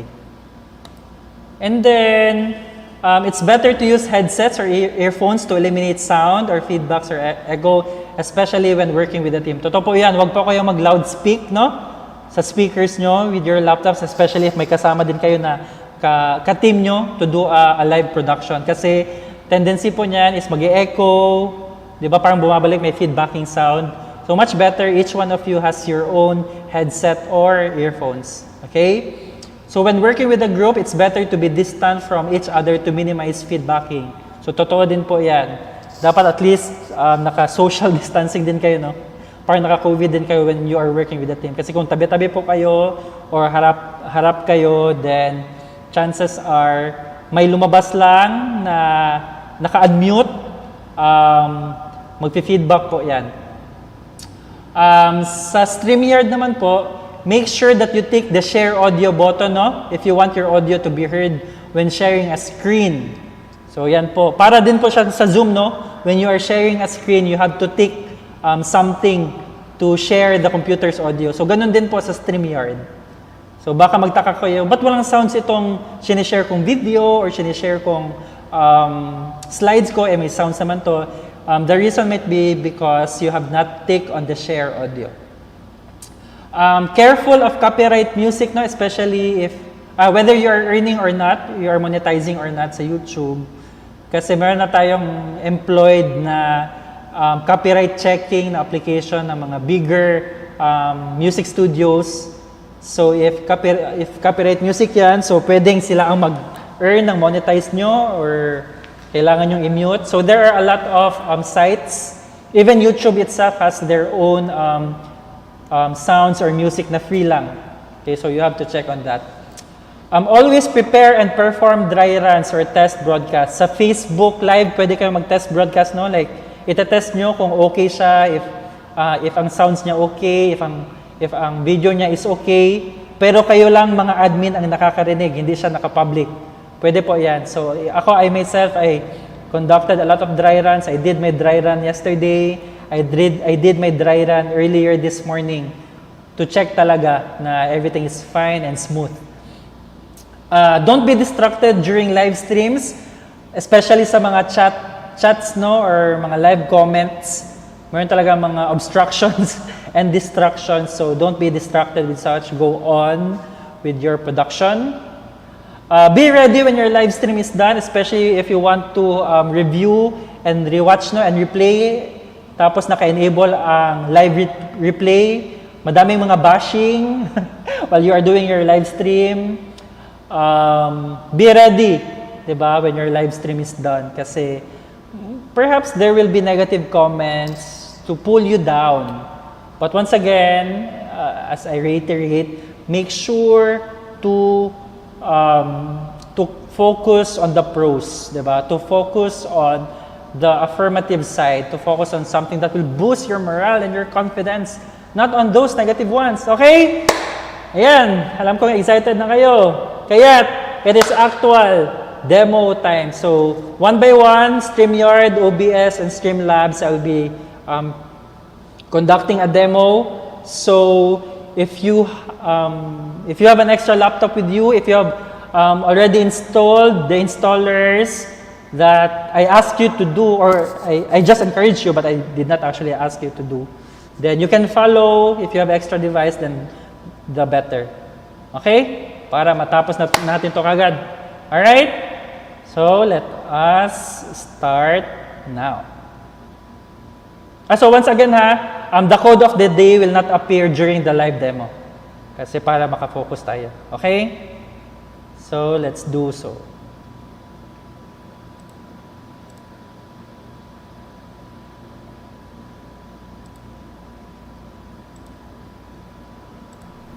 So this is how we broadcast a live feed using StreamYard. This is the website that you have to go to. That's StreamYard.com. And unlike other streaming applications, no, where you have to download and install an installer file for you to be able to broadcast your live feed, StreamYard is purely web-based. No, there is just this. They have this website where you have to do your broadcasting as compared to certain applications that are standalone, no, that you still have to install. So here in StreamYard, you have to, of course, log in, and if in case you haven't created your account yet, you have to do so. Okay, and once you are done, then you can go back to this login page, and you have to input the email address that you have created your account to, and then you have to click on the get login code. So once you have clicked on it, you have to go to your email account, no? Where you have registered your account to, and you will be given a unique code or login code. So you just have to copy it, and you have to paste it here, and then click on login, right? So from there, we already have, this is your main StreamYard interface. If you have, if you're not a first timer and you already did some streaming via StreamYard, it will be placed here for you to enter such broadcast. But if not, then you have here the create broadcast na button. Then there are also destinations, and in destinations you can add your YouTube channel, your Facebook pages, and everything else, no? If they're still lacking, then you can add another destination. So going back to broadcast, in StreamYard, you can only, if you only have a free account, then you can only broadcast your channel to one account only, or your video feed to one account. But if you are a premium account user, then you can simultaneously stream your video feed to a lot. So say for example, you want to stream simultaneously in your Facebook page and in your YouTube channel, then you can do so if you have a premium account. So as of this time, we have a free unlimited hours for StreamYard. They have given this since the pandemic, no? But there is no assurance when they will be having that free trial. Until when, we do not know. But since they've given it for free right now, then maybe lubos-lubosin na natin, no? So we can make use of it. All right. So if you had if you're not a first timer anymore and you had some past broadcasts, then you can see it here in this tab, no? And you can also you can schedule a broadcast here. But if you want to do a broadcast right now, then you just have to click on create a broadcast, and you will be asked to choose, no, which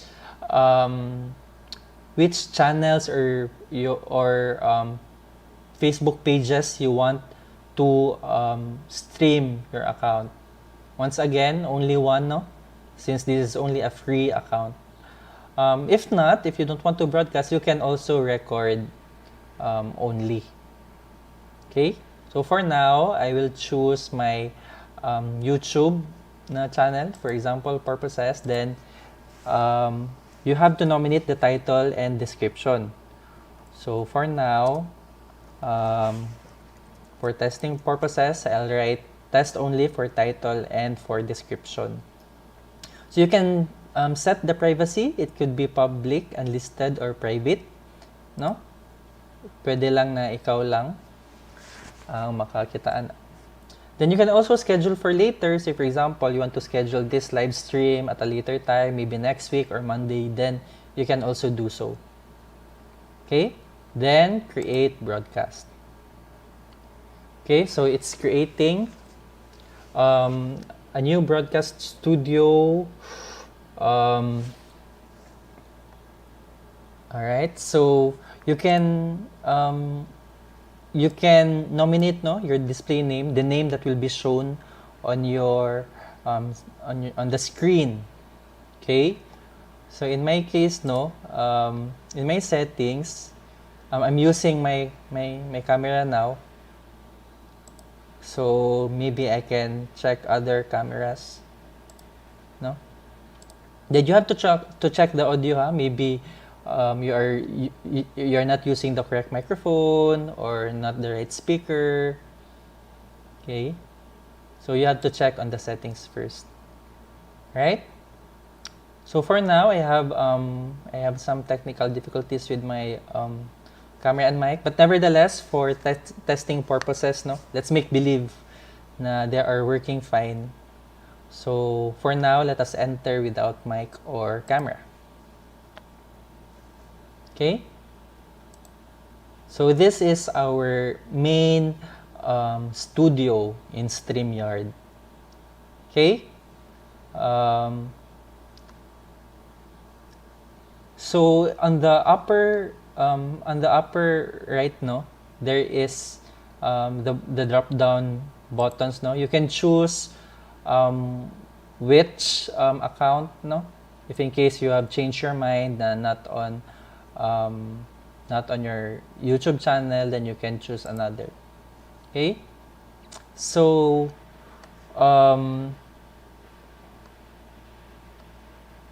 so remember, no, StreamYard issues a free streaming avenue, although they have a watermark, no, on the upper right. So merong powered by StreamYard. So since this is free, then you have to deal with having the watermark. But nevertheless, there is no limit of time. There is no limit in the number of hours. Okay, so on this right hand side, no, this is where all the live chats or live comments will be automatically updated. So there's no need for you to check your Facebook or YouTube from time to time if there are comments, since while you are here on the broadcast studio, it is actually available here on the right hand side. Okay, so you can choose the layouts now. Say for example, you have invited other people to join in your live stream. If you are multiple users, you can choose which layout, no, that you can you want to show from this under ng preview na panel. All right, so say for example you want to share something, no, you can share a video file. If you have a video, saan ba? Let's say for example, I think I have a video, no, in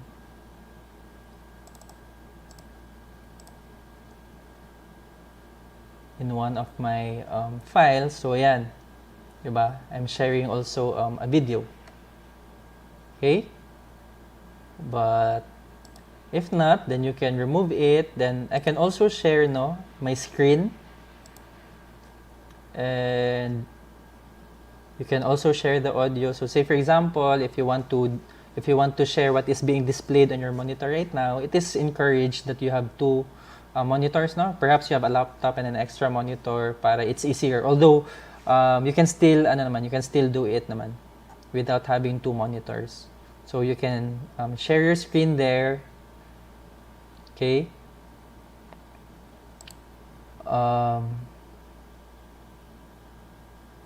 So once you click on share screen, since right now I am having dual monitor, you can check, no? You can share your entire screen. You can select a window lang ba? Is it a browser or anything that is running, no, on your PC right now, or perhaps a Chrome tab, no, pwede din.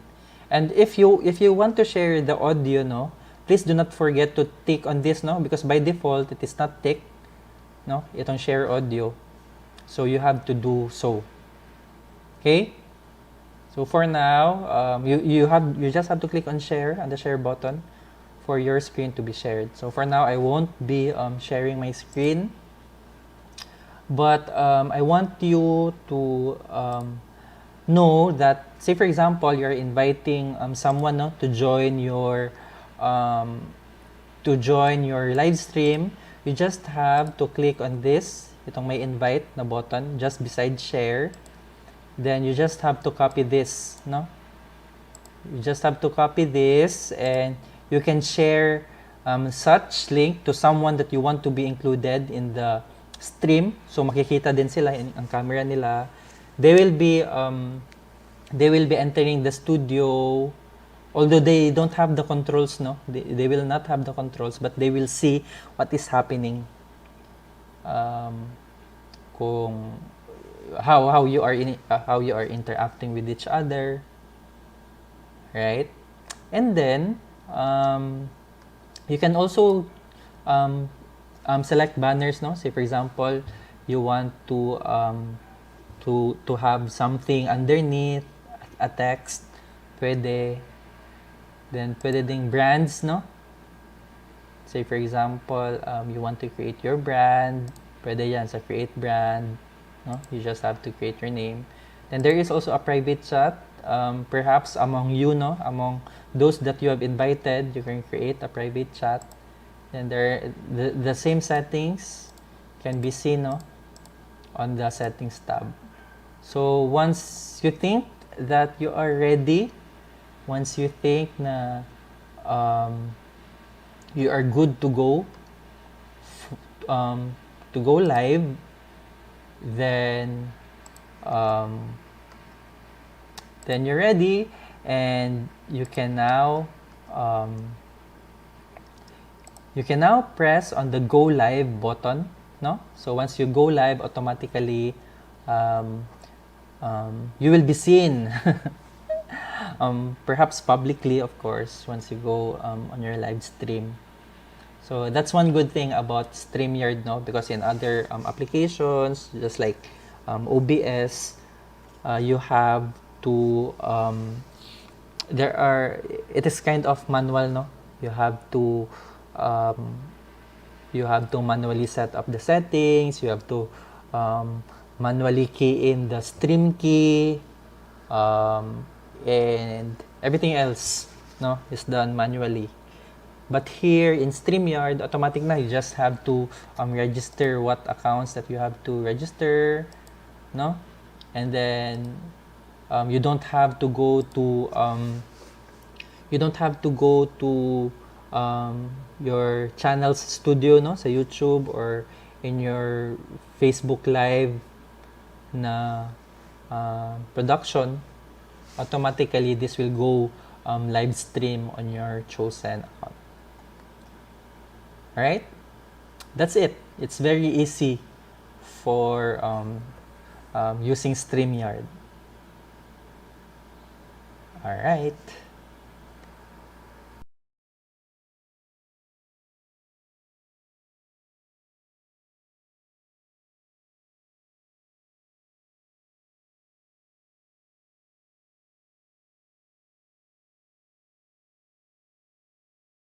So once you open your OBS, no, this is the very same interface that you'll be working on. And if you are not fine with the colors, you can actually change them by going to File and then Settings, or you can also go and hover here at the control, no, it's on the bottom right of your screen. There is the settings. You can do it either way. And then there in the general, there is actually the themes with the drop down themes that you can choose on. So by default, this is the dark theme, although you can try Acri, or you can also try Rachni, no? Or you can also try the last one, which is the system, no? More on white. So for me, I prefer to use Acri. Then don't forget to apply it, and then OK, so that your changes with the theme settings will be accepted. Okay, so this is now your OBS interface. Welcome to OBS.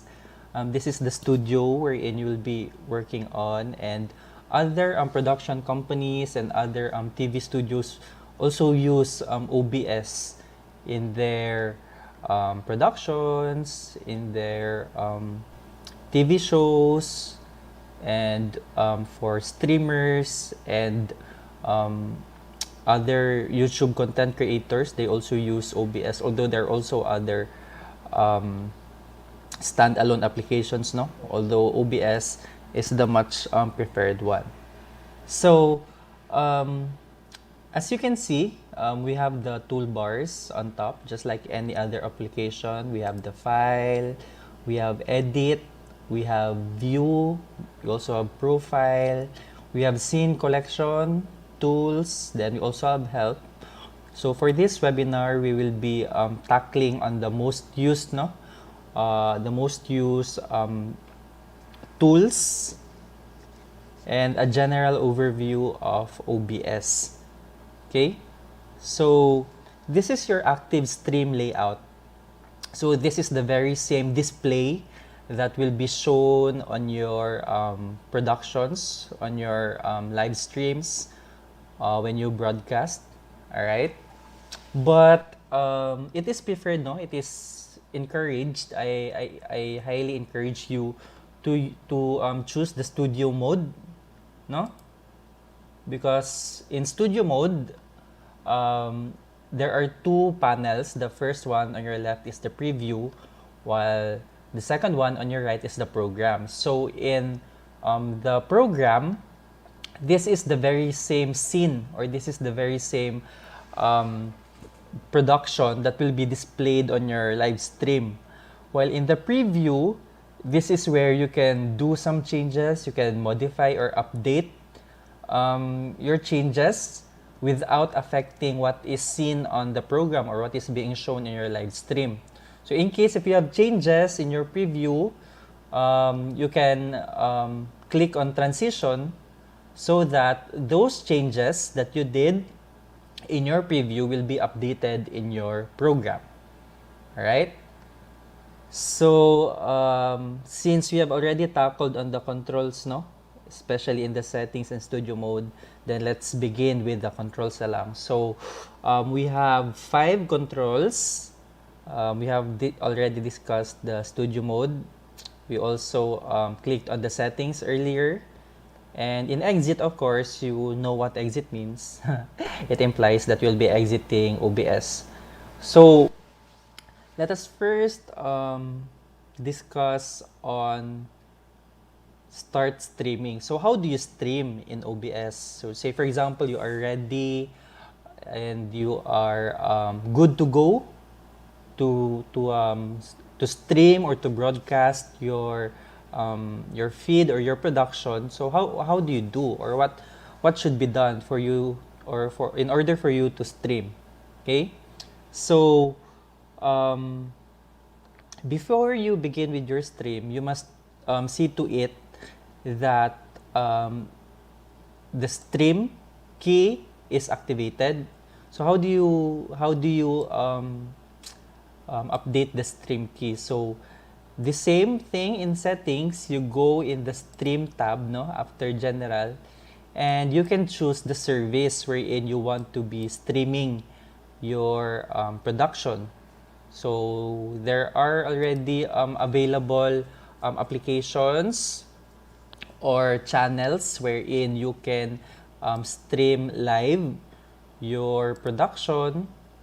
So there is Twitch, YouTube, Facebook Live. So say for example, you will be streaming your production on your Facebook Live. So say for example, I am on my page, no? So this is my page, my Facebook page, and I want to go live stream. Okay, so you just hover to your wall and you can see the create live na button. So you just click on that and then you are here on your live producer na page. Okay, this is your live producer page. So as you can see, there is a stream key that is being displayed, no? Okay, you just have to copy such stream key, and once you go back to your OBS, no, there is a stream key that is being asked. So you just have to paste that stream key and you click on apply and OK. So as you can see in our Facebook Live, there is on the bottom right corner, no, there is waiting for live video. So once you are in your OBS and you click on start streaming, what will be displayed on your on the bottom right corner, this one, ito, what will be displayed is what is on your program. Okay, once you start streaming it. Okay, and then do not forget that you have to have a title and a description of your live stream, or else that wouldn't be published. And then you can also publish it as a test broadcast. Maybe later, no, once we have already created our scene for today's example, then we can publish it later so that we can see how it is done. Okay? So yeah, that's it for Facebook Live. So by the way, once you are done with this, say for example, test, and let's test, and the live video is already available. You can for you in order for you to be able to go live, then you have to click on the live. It doesn't mean that you have already started streaming, no, in OBS, it will be automatically streaming on your Facebook. No, it should be confirmed. It must be confirmed in your Facebook live producer in a studio that you will be producing or you will be going live already. Okay, so after start streaming, then you also go live. Let's also check it in YouTube, no?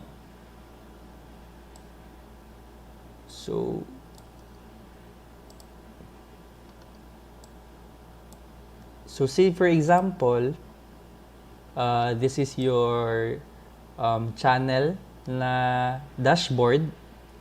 So your studio dashboard, no, in your YouTube channel. So you have to hover to go live in the upper right, no?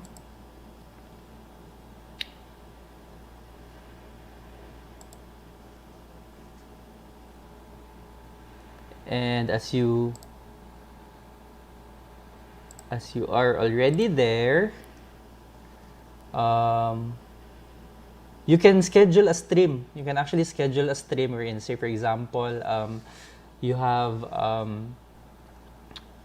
live stream that you will be conducting on a certain day, so you can schedule it ahead of time. Then the link will already be available beforehand, or there is already a preview of your link. You can also do that. But say for example, you want to do your stream right now, then you can go to the stream, no, and then you will be directed to the live streaming studio. And just like in Facebook Live, no, in every streaming facility, there is a stream key that you have to copy and paste on your streaming application. In our case, it's OBS. So you just have to copy the stream key, and you can go back to your OBS. And say for example, you will be streaming it not in Facebook Live but in YouTube. Then you can do so. You can, it's okay if you don't modify this server, no, that is already given. Then you have to paste the stream key. Okay, then you have to click on apply and then okay. So as of the meantime, you can only stream your production in one channel, no. It's unlike let's say StreamYard, wherein you can if you have a paid account in StreamYard, you can simultaneously do a live production in, say for example, in both Facebook and YouTube. You can do that in StreamYard, but here in OBS, you can only choose one. Okay, so dili pwede simultaneous, no? Although you can open multiple OBS na application, and then you can choose the first to be streaming in YouTube, and then another OBS for Facebook. Then you can also do so. Okay? Alright, so that's how you stream. Going back sa YouTube, do not forget na once actually this is already okay, no, the video or your OBS na program will be displayed here, and there is a button here that says that you can now go live. All right, so this shows here, no, start sending us your video from your streaming software to go live. So once you stream already in your OBS, here on your OBS, start streaming, then that will already be available here in your YouTube. Alright? So later on, we'll really do the hands-on on how you stream it live on your channel. Okay? But for now, let us concentrate here, since we don't have any content yet, no? And we don't have anything in our OBS. Okay? So these are the primary na tools, no, that will be working kaning nasa, or itong nasa bottom the bottom part of your interface. So the first one is the scenes. So scenes are the various scenes or captures, no, or layouts that you have in your studio. So scenes are a collection of sources. Okay, scenes are a collection of images, a collection of various layouts, other multimedia, videos, and everything else. Later on, we'll discuss on the sources. But simply put, scenes are the different scenes, the different layouts that you have and that you can live broadcast on your channels. Okay, so you can have as many scenes as you want. So say for example, you have a separate scene for your standby, no? Say for example, you have a layout for before your main video will begin, no? Or your main live feed will start. You can have a separate scene for that, and you can actually rename that. So how do you rename that? Because by default, the name is scene. Okay, so to rename your scene, you can right click on it and then you can rename it. So say for example, this is for standby.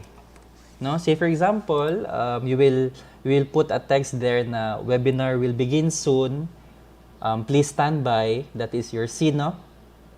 Then you can duplicate it. You can copy the filters when you right click on it. Right? And then say for example, you have a separate scene for your main, no, na live feed. So how do you create a new scene? Yung plus lang, no? May plus dyan na button. Yan, may plus. Then you can create, you can rename your scene. So say for example, this is a scene for your main, no? And then you can choose where should it be positioned, no? Should it be after the other, or should it be before the other? Then you can do so by this up and down the buttons, okay, for the position. So you can also delete. So say for example, you created one. This is for your end credits, no? So you already have a scene for your standby, no? Before you begin, there is a layout for such, or there is a scene for such. then you also have a main one, then you're also putting an end credits na scene. So just in case you change your mind, you don't want an end credits na scene anymore, then you can delete so by clicking on the minus na button, just beside the add button, right? Diba? So you can remove such scene by doing that. Okay? So once again, scenes are a collection of your sources. Okay? Every scene has a collection of sources, and so say for example, no, make sure that you have chosen the scene that you really want. And in our case this time, I'm choosing the main scene, no? The scene where I will be already doing the live feed, right? So since it has a collection of various sources, so from here we can now add which media or which other captured things that you want to be captured, no, in your sources. You can do so in your sources. Say for example, you want to add an image, or you want to add a browser, you can do so here in the sources. Okay, so one by one we will be discussing the sources, no? So these are the different sources that you can include and embed in your OBS na scene. Okay? So audio input and audio output, no, these are the first two. So these are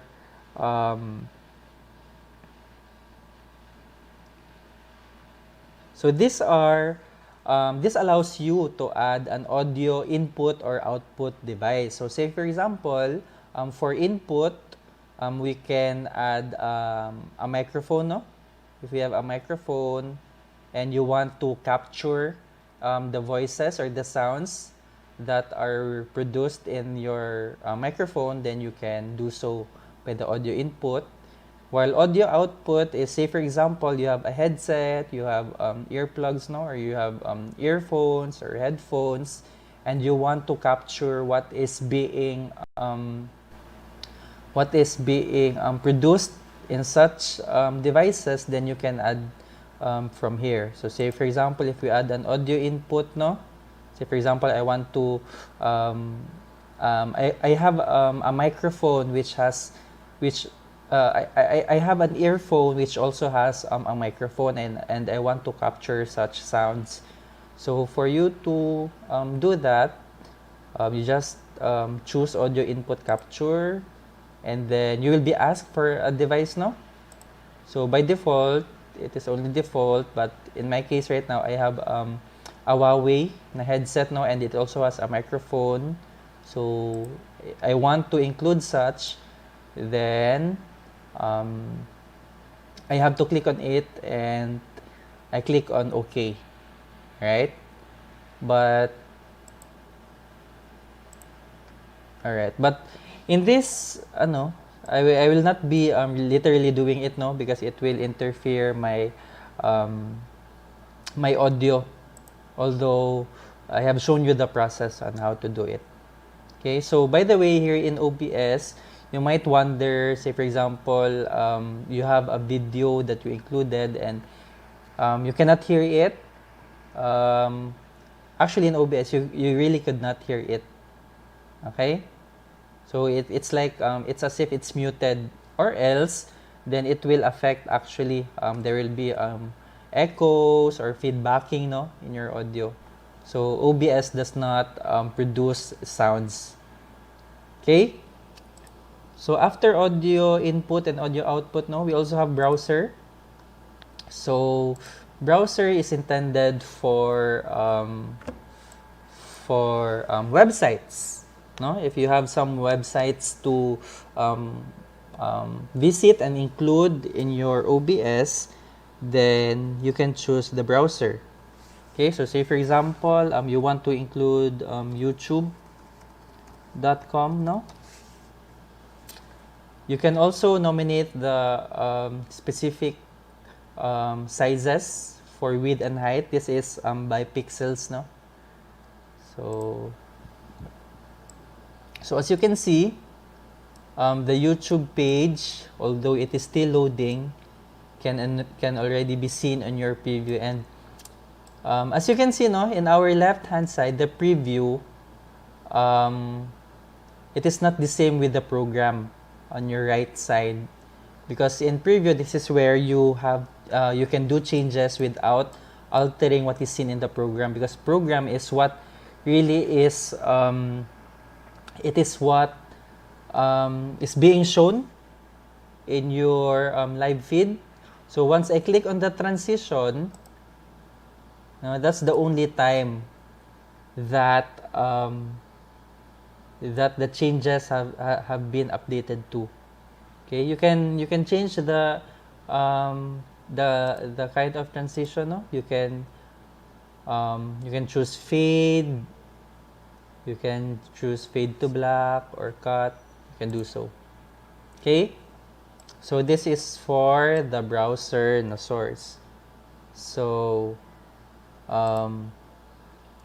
next, after the browser, is the color source. So color source is where you just add a solid color, no? So say for example, there is one part that you have to cover, no, in your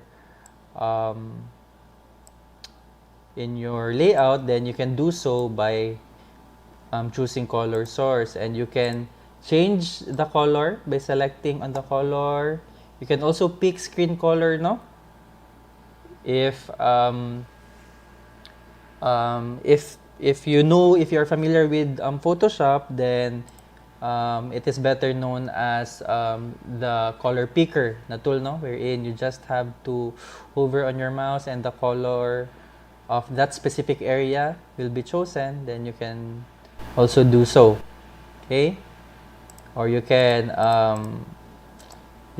choose from the color wheel, no? You can also do such. Okay, so for example, I have chosen such color. Then you can adjust, no? You can adjust the size of your color source. So as you can see, in our sources, no, what is on top will be displayed on top. Gets lang? What is on the topmost will be the one that will be displayed on top. So say for example, I swap browser and color source. Diba? So what happens is, since ang browser na ang nasa top, so parang natabunan niya na, no? Ang nasa likod nito, or in our sources, what is underneath. Okay? But once I swap them again, nauna na ang color source, no, on top, over browser, so mas nakikita na ang color source. So parang ano din siya, no? Sa Photoshop pa, parang ang layers niya, what is on top will be seen much than what is under or below it. Okay? So after color source, we also have display capture. So ang display capture is where you want to display what is actually seen on your monitor. Okay? So in my case, no, I am using dual monitors now.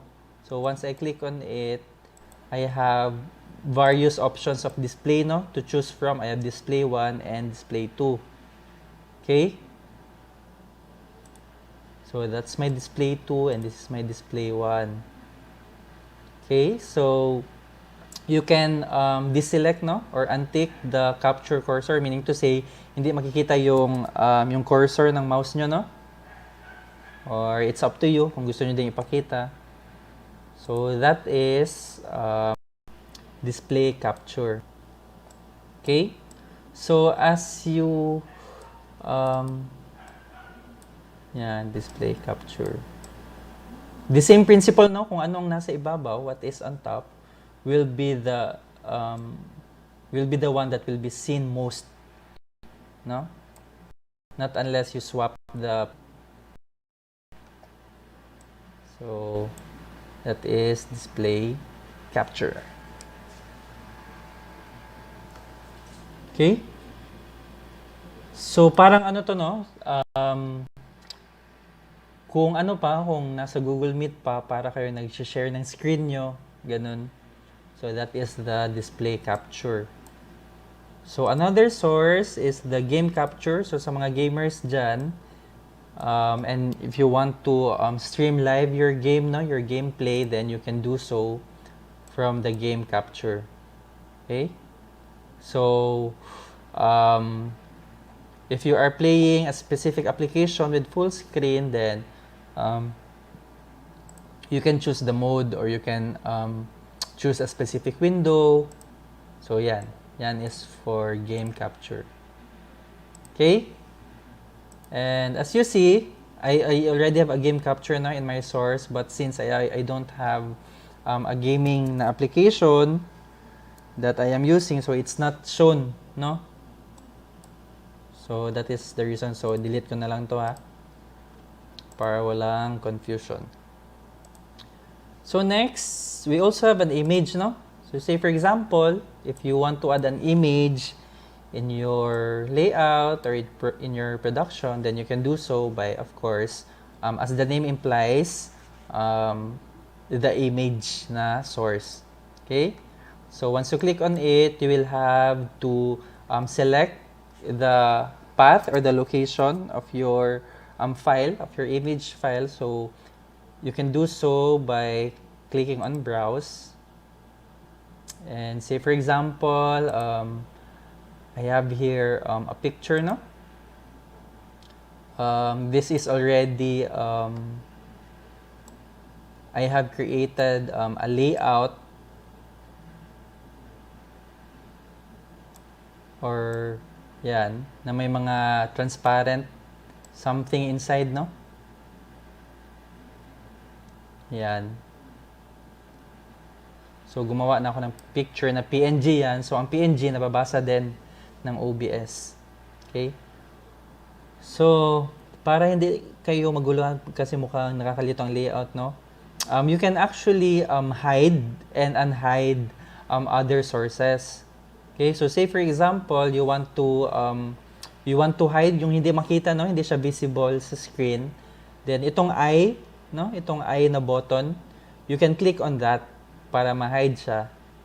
So say for example, ang gusto ko lang maiwan is yung color nating green, no? Itong color source nating green na nasa likod. So i-hide ko si display capture, yung earlier, at si browser. Yan, malalaman nyo naka-hide siya, of course, if parang may slash na ang mga mata. Okay? So as you can see there, yan, nakikita na, no? Nakikita na ang green. Kasi transparent tong image ko, eh. Yan na para makita nyo. Itong image ko, no? And transparent itong mga nasa boxes or rectangles. Okay? If you want, no? If you want na itong image nyo or any other source nakalock siya, meaning to say hindi pwedeng ma-move, hindi pwedeng ma-alter, no? Then you have to click on the lock na icon, nakatabi lang ng mata. Okay? Once I click on the lock icon, hindi na magalaw si specific na source. So in this case, si image ko hindi ko na magalaw kahit na nakaklik ako kay image, no? Activated ang image na source, but still hindi siya gumagalaw kasi nakalock siya. So say for example, I want again to gusto kong palakihin, no? Si image. Do not forget to unlock so that you can already resize. Yan. Yan. So you can lock it again para hindi na magalaw, no? If you don't want it to move anymore kasi nakaposition na siya dyan.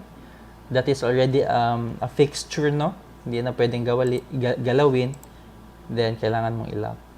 But let's say si color source, gusto mo na ma-move pa din siya, no? So, pwede yan if hindi siya nakalock. But once you already lock your specific source, in my case, color source, no? Para hindi na siya gumalaw. So, hindi na talaga siya makiklik. Diba? Ang nakiklik na lang is itong mga naka-hide na si browser. Yan. Alright? Yan na ang ating preview. So, as you can see sa program natin, since hindi natin kinlik, no? Hindi natin kinlik si transition, walang nagbago sa ating program. And remember, program is what will be shown or what will be fed in your live stream, no? So, if you are done in your preview, if you're done with the modifications, then you can click on transition para, ayan na, ang updates ay nagbago na din. Okay? Na-change na rin. Okay? So, after image, we also have image slideshow, no? So, sa image slideshow, this is the same with image, only that it will display various images, no? In rotation. So, pwedeng multiple images, tapos sunod-sunod, no? So, pwede yan. And you can choose to have it looped or hindi. So, how do you add the image files? Then, dito sa pinaka-bottom, no? You just have to add here. You can add files or you can add directory. Okay? So, for this time, hindi muna ako gagamit ng slideshow. Okay? So, i-delete ko muna siya. Paano ulit i-delete ang specific source? You just have to activate, no? Activate such source and then press minus. Or pwede din i-right-click mo na lang, then remove, pwede din. Or pwede din na i-click mo ang delete, no? Sa yung keyboard, pwede din yan. Okay, so tinanggal ko na si slideshow. What if gusto ko ding tanggalin, no? Si browser at saka si display capture. Yan, silang dalawa. So, the same. Ng pang-remove for multiple selections. So, ang naiwan na lang ngayon is si color source, remember, na si color green, no? At si image na transparent ang insides or itong mga rectangles. Okay? So, next, we can also select a video, no? Pwede din ng video. So, how do you do that? Media source ang answer dyan. Okay?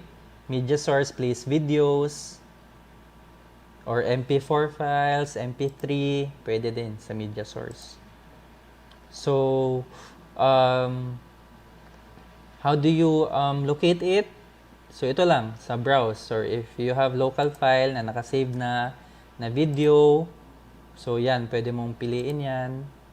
Then you can choose to have it looped. Kung, say for example, tapos na, no? Tapos ng video, do you want to play it again without pressing anything? Then, pwede yan. Then, there are also other options that you can choose. Okay?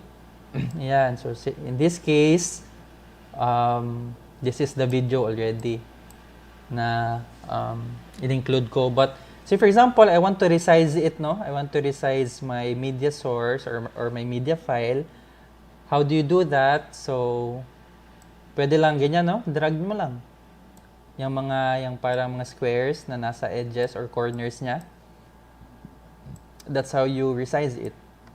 Pwede mo din siyang i-crop, no? Say for example, masyadong malaki lang. Gusto ko lang itong circle, no? Or itong logo lang ng video mismo. You just have to right-click on it and then click on transform and then choose edit transform. And, ayan. Itong crop, no? Pwede yan, yung crop. Then, ano lang siya? Trial and error or estimation lang, no? So, naka-pixels din to. Estimation on how much should be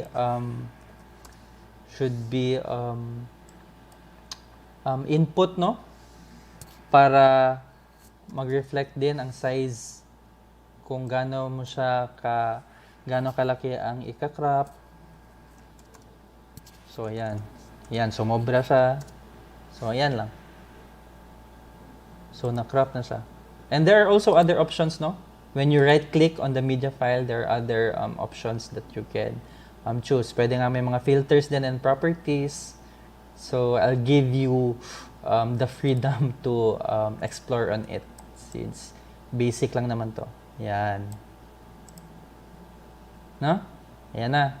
So as you can see, hindi pa siya nag-reflect, no? Wala pa yung video na in-embed ko sa program. It's because you have to click on the transition first. Yan. Before it is actually reflected. Yan, di ba? So, aside sa media source, we can also select scene, no? Itong scene.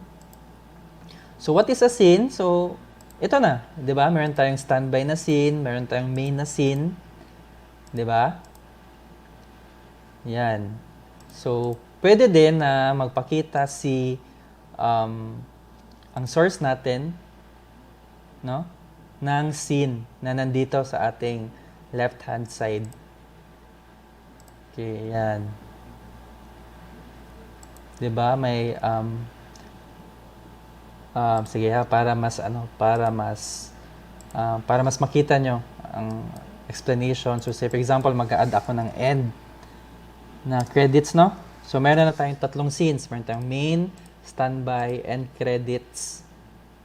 And say for example, lagyan ko ng end credit na image source na lang, no?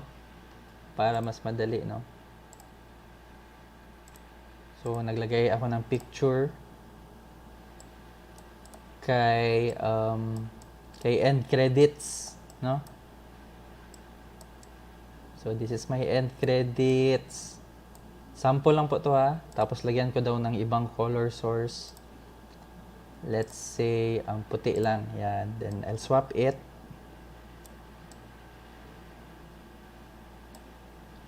Yan, di ba? Sorry. Yan. So for example, yan ang end credits ko, no, that I will have to write acknowledgement, thank you to the following, ganun daw.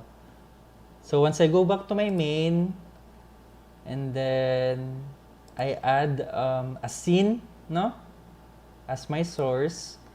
So ayan na, 'di ba? Meron na tayong end credits, standby. Yan. So say for example, si end credits ilalagay ko sa scene na to. So ayan, 'di ba? Nagpakita din si end credits na scene dito. Yan, 'di ba? So yan ang scene, that is the scene na source. Okay? So from the scenes that you have here na nasa left, pwede mo din siyang i-include dyan sa gitna. Okay? So ano ko muna to, delete ko muna si scene ha. Then we also have text, no? If you want to, of course, as the name implies, the text is for your text. Diba? If you have something to input, then you can do so with such. So say for example, ayan na, you want to add a text. Then from the text na box, no, or na panel, this is where you will be writing your text that you want to include. So say for example,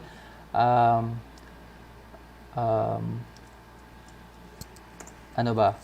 Certificates.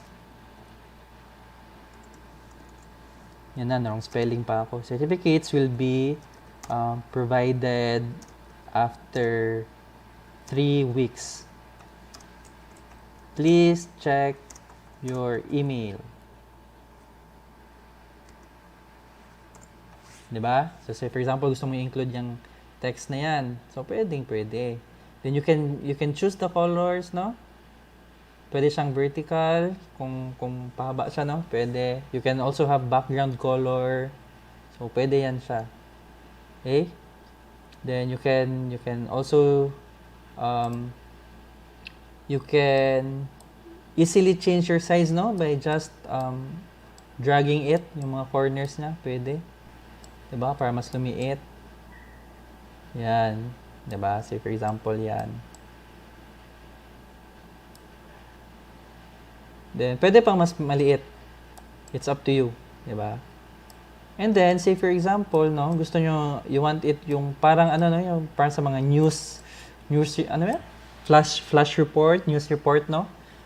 After a commercial, di ba, may breaking news daw, di ba, may mga, may parang marquee yan. If you know HTML, may marquee na gumagalaw, pwede din by right-clicking on it and then choosing a filter. Diba? Then, sa filter, merong plus. And then, you can select scroll. Although, there are also other filters that are available. You can explore. But for now, let us check scroll muna na filter. Yan. So, pwede na... Ayan, diba? As you can see, if I change the horizontal speed, ayan na, gumagalaw na siya, nagmamarky na. Pwede ding vertical, no? Kung gusto nyo tumaas din, pataas, pwede din. Pwede a combination of both. But pwedeng wala naman na. So the default is of course 0.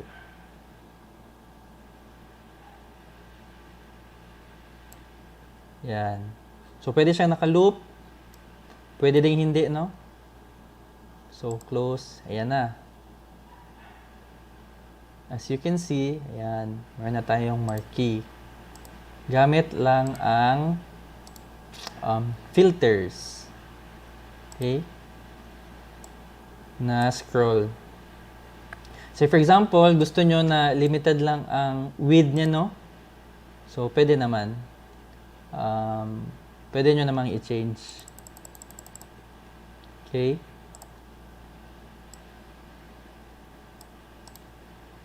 Filters. So, dito. For example, ano ba? 800 or 12. So, trial and error din siya kung gano'n, kung anong mas kung anong mas bagay. Okay? Yun. Diba? For example, ganyan.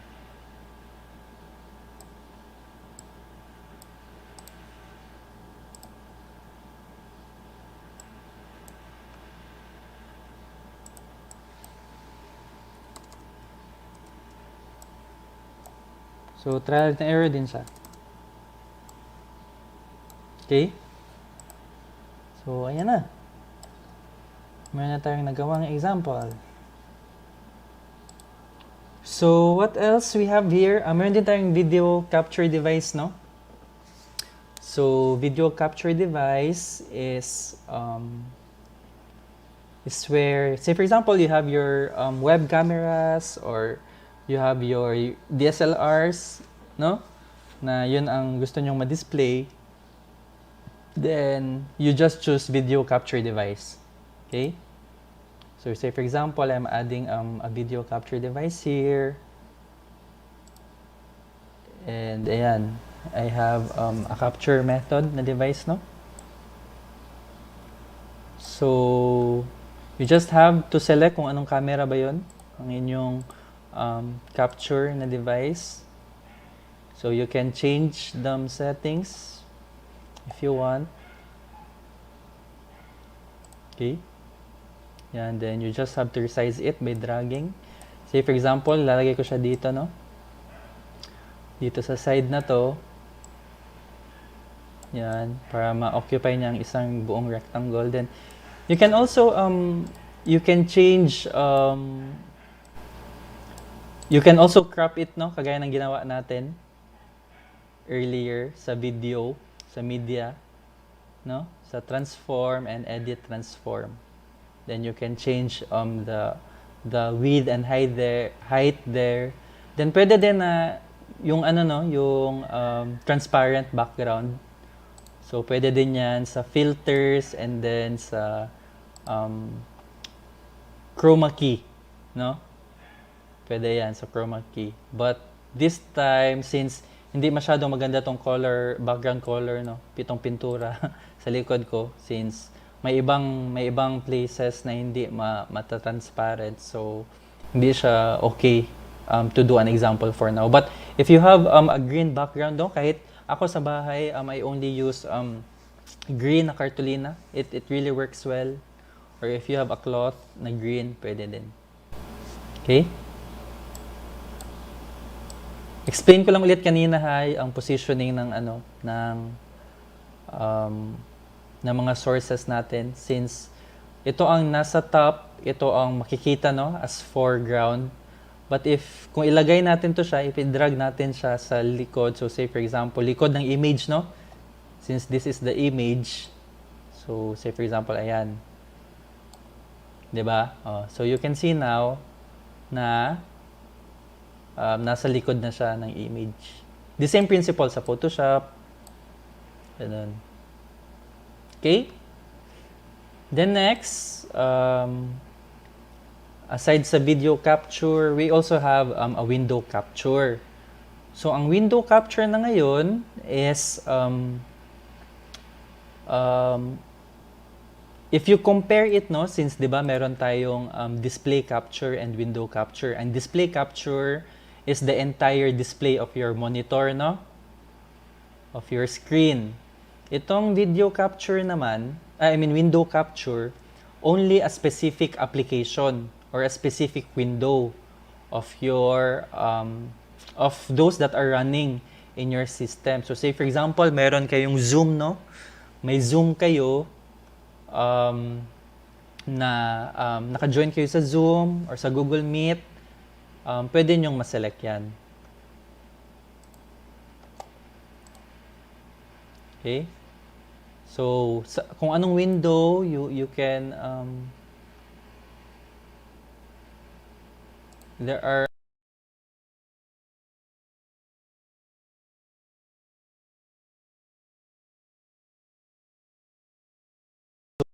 this is of StreamLabs, no? It is much like the same with the OBS Studio, only that StreamLabs is more, it has more active interface, especially if you are actually a gamer, no? If you're a gamer, it has more automatic and direct linking of accounts. So, as you can see, if we compare it with our OBS, it is much like the same. We have the scenes here, we have the sources, and then we have the audio mixer, no?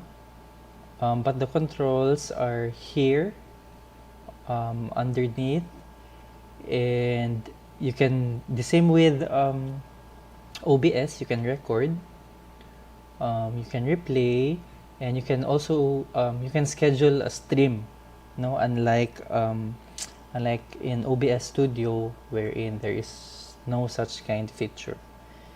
So you can also have a studio mode, no?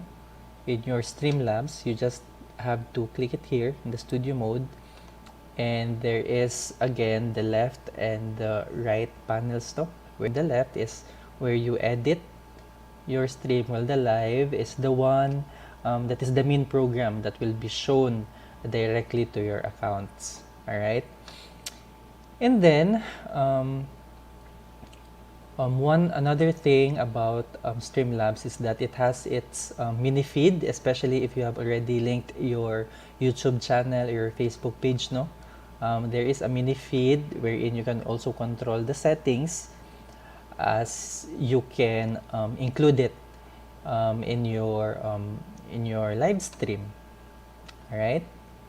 So one good thing or one good feature about StreamLabs is that it has its own themes na library, wherein you can modify the appearance or the layout or the themes of your live stream, especially if you're a gamer, no, and you want to live stream your gameplay, then there are actually available, and some of these are not free. You have to pay. If you are a Prime user, then you have to pay for this. Although there are available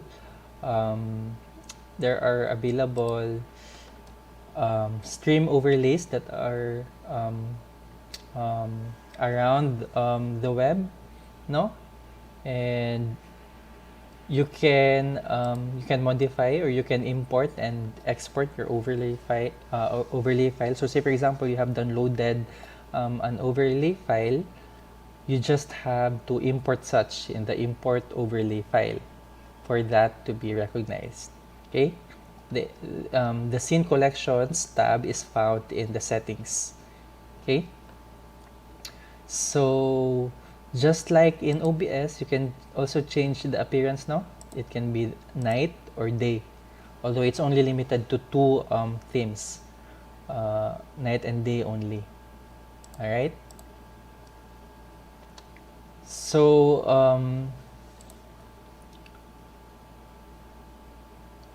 basically, StreamLabs is a combination of OBS Studio and StreamYard, for the fact that the main interface of StreamLabs is most likely the same, no, with OBS Studio, but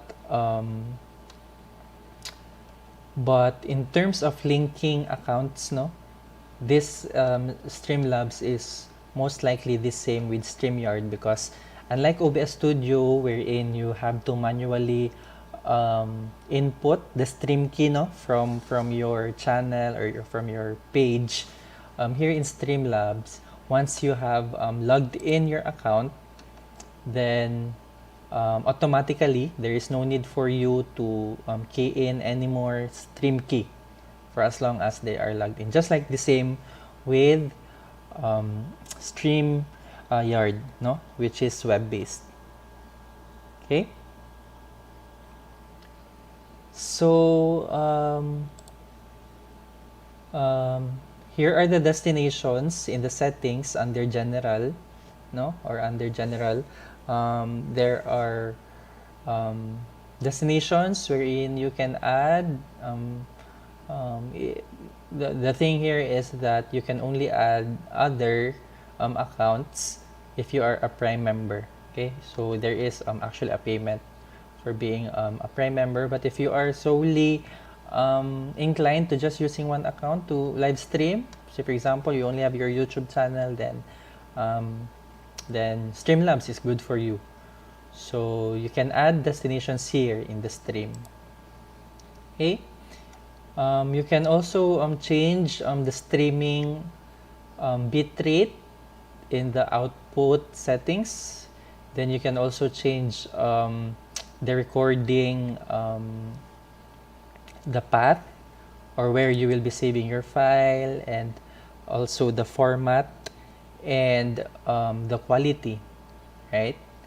So those are in the output under settings.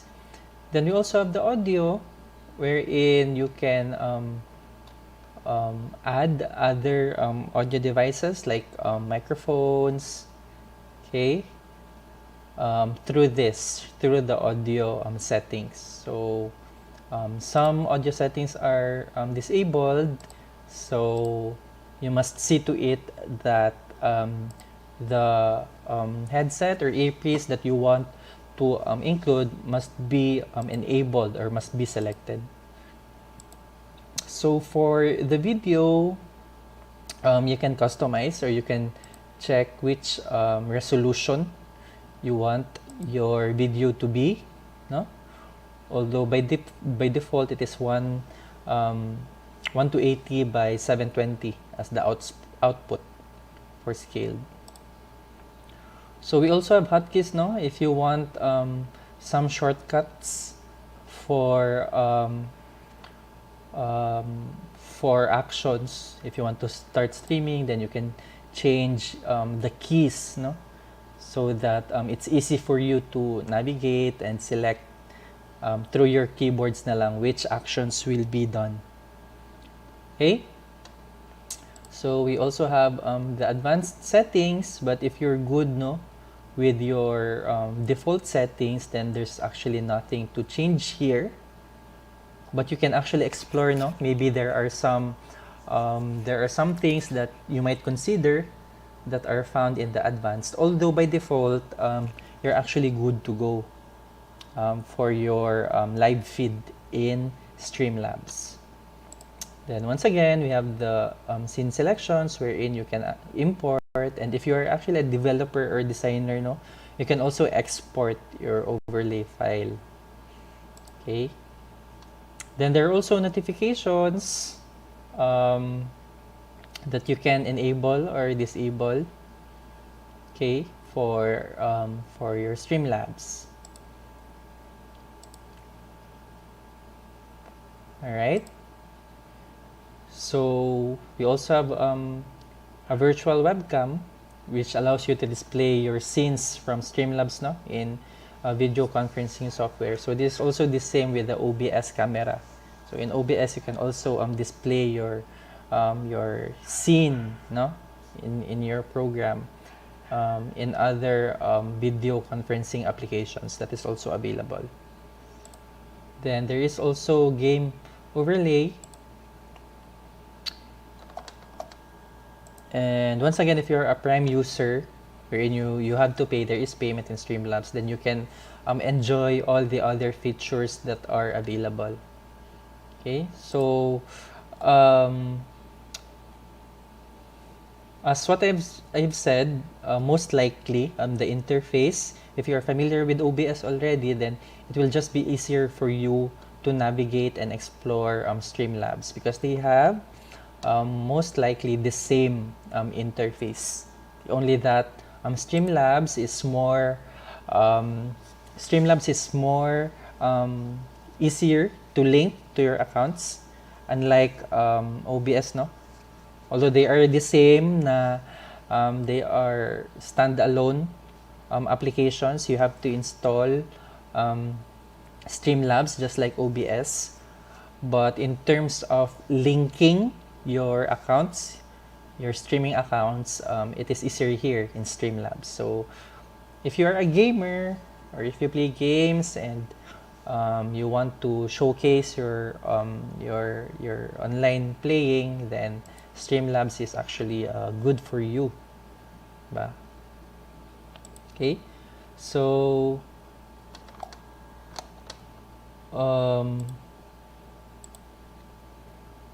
you can also change the layout, no? Here in this layout editor,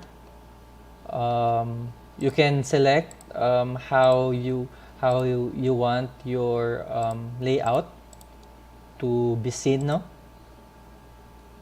Okay. If you don't want the mini feed, then you can also you can actually drag and drop them to modify. All right.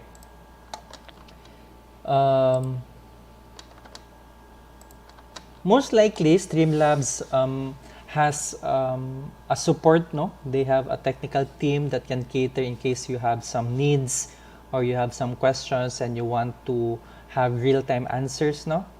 If in case you have problems when you stream. But in OBS, of course, it doesn't have such support. Okay.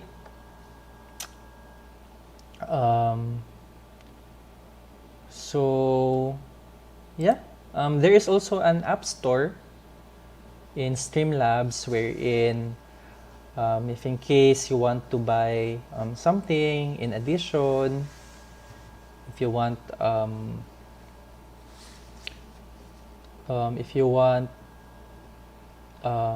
if you want to enhance the appearance, no, if you want to have more capabilities in your stream, then there is an embedded app store for such. Okay, aside from the themes, diba? All right. So let's go back to the sources now. Aside from the same sources that you see in in OBS, there is image, color source, browser source, media source, diba? And everything else, no? The same sources that you have in OBS with their corresponding na um, um, significance, no? So say for example, the image source of course allows you to upload an image and embed an image, color source for a solid color and everything else. One good thing about StreamLabs is that they have widgets, no? So aside from this, the standard ones, you can also display or show in your scene alert boxes, subscription goals um, who have subscribed already. There's also the chat box, no? Say for example, you're doing a live stream in YouTube, you can also include a widget there wherein all those that you see in the chat panel or comment box are also seen in real time. Then there is also jar, especially if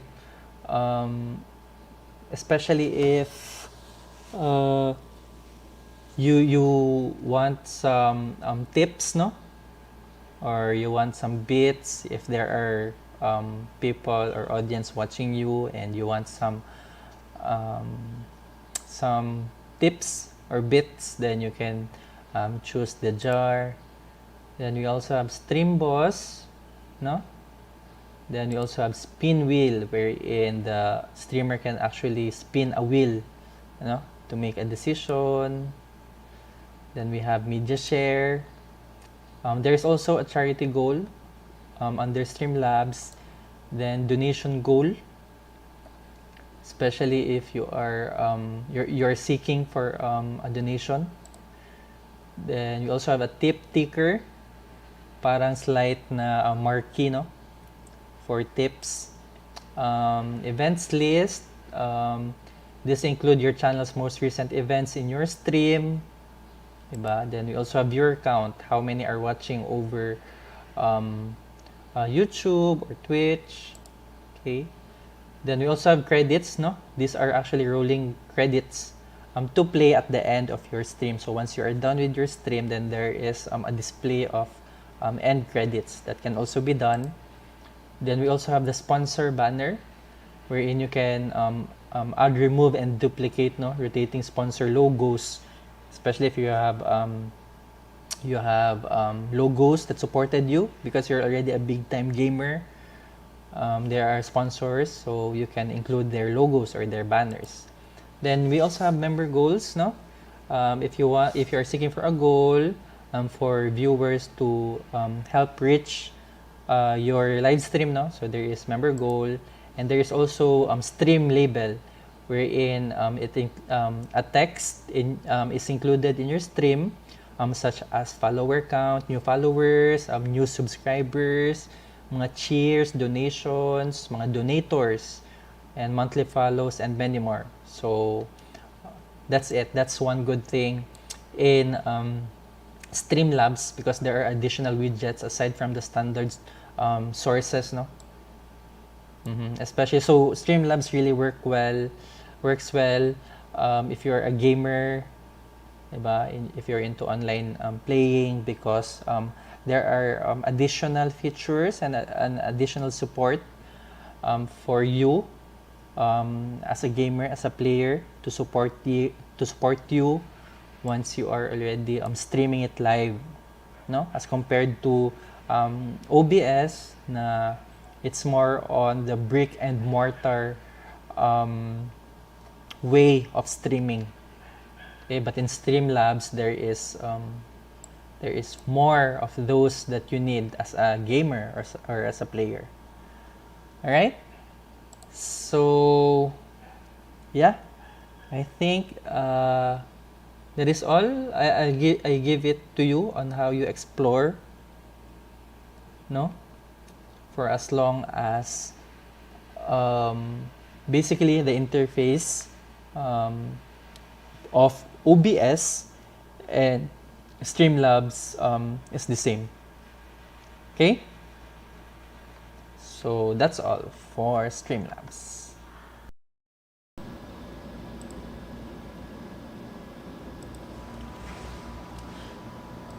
At ayan na po, napagod ba kayo sa demo? Ayan na po, kitang-kita nyo na ang ating code of the day or COTD. Importante po ito para sa evaluation form kasi hindi nyo masasubmit successfully ang evaluation form if wala po yung code of the day. So, please make sure po na merong character kung naka-uppercase ba or naka-lowercase kasi case sensitive po ang ating Google Forms. Okay, so I hope you enjoyed the demo. May aaminin po ako, no? Yung po mga demonstration natin kanina, yung tatlo, ay purely recorded po. So, that's one good thing about OBS, no? Kasi you can switch whether you are live or recorded messages lamang. So, madami ako nakitang questions, no? At gusto ko sanang sagutin ang mga questions. But since gahol na tayo sa time, no? I know, parang may mga paubos na ng data at palubat na daw. So, I consider that. So, for your questions na lang, although ang sarap talaga niyang sagutin, no? For your questions, once this YouTube live is already done, you can throw the questions sa comment box and then I will answer from there. So parang gagawin lang nating forum ang replay video, okay? Para din maka-rest na tayo, no? Kasi it's dangerous to look at screens for a long period of time. Okay? So I hope you understand, although yun nga. Yes po, kasali po ang exclamation point. So, lahat ng character na nakikita nyo. Okay, everyone. So, with that, I want to thank you. And once again, if you have questions, you can stay siguro, no? I can extend for 15 minutes for those who want their questions to be answered. Or pwede din ilagay nyo na lang sa comment boxes after this live video has ended. So, ma-record to siya automatically. Then you can post the questions there. Then I will answer na lang in a forum type, no, or a forum kind. Okay? So here is our evaluation form link. So once again po, this link will close after 30 minutes. So at 5 p.m., sige, 5:03 p.m., we will close the link immediately. Yan. Careful lang po, no? Careful sa email address nyo kasi kung nagmamadali kayo, may typo error sa email address nyo, then chances are hindi namin kayo masesendan nung certificate nyo. But if you will subscribe po dito sa channel na to, itong channel natin, then you will get notified kasi nagpo-post po ako ng video announcement once the certificate is already available, and I also give instructions on how you can download your certificate. So I think that's it. For those who are paubos na ang internet or ang load, you can already go. For those, meron ako na-pick up kasi na questions, no, na magaganda. I will try to answer na lang, no. Pero you can still post your questions sa recorded video na ito later. So, merong question from Will ZXC. Hi po, good afternoon. Meron bang ganyan template sa OBS? If wala, ano pong gamit nyo pang layout? So, yun po, yung sa OBS na demo natin, picture lang po to siya na tinanggal ko yung ginawa kong hollow yung mga nasa gitna. So, sinave as ko siyang PNG. Although meron po tayong madaming overlays.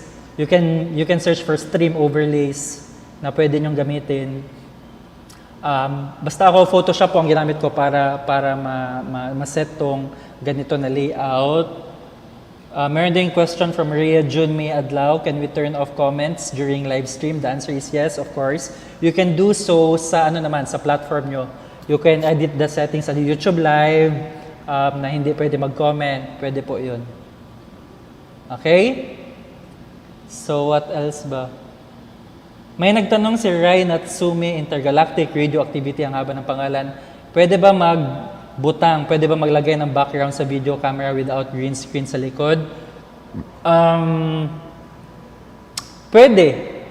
Actually, pwede hindi. Yung sa chroma key mo, pwede hindi green ang gamitin mo.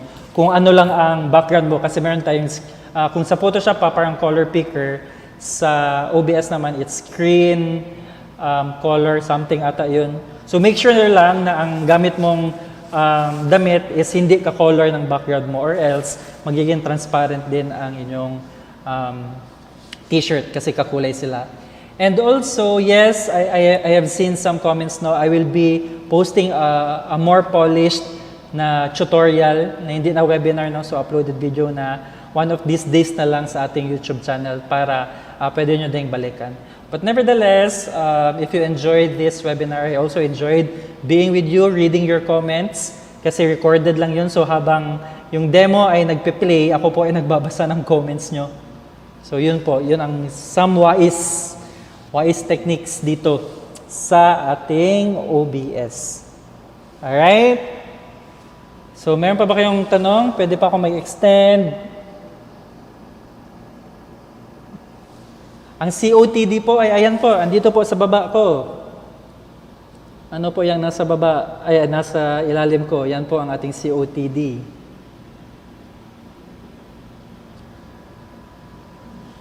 Okay? Sir, save po ba to video na if ever we would want to come back and check yung process ng mga streaming tools? Yes, automatically after this live stream has ended, it will be automatically saved. You just have to wait for a few seconds, 2 minutes lang, and then you can always go back to this. Okay?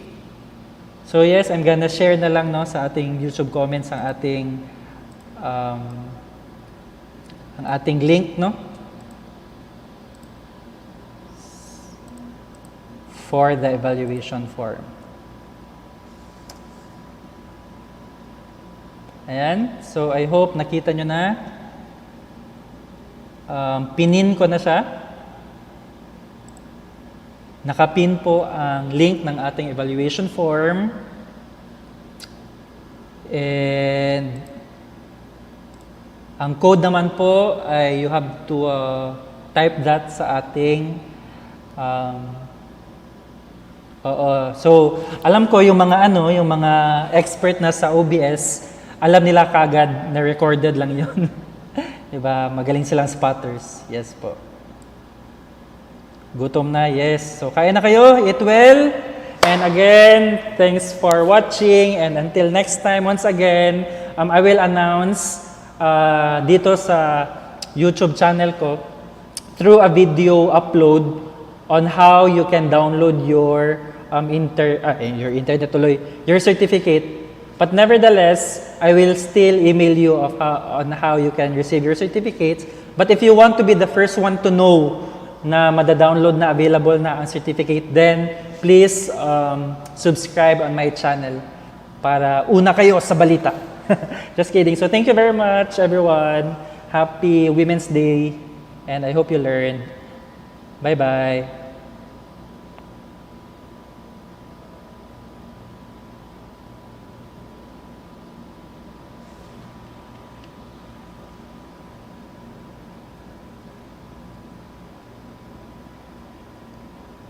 Thank you. Bye-bye.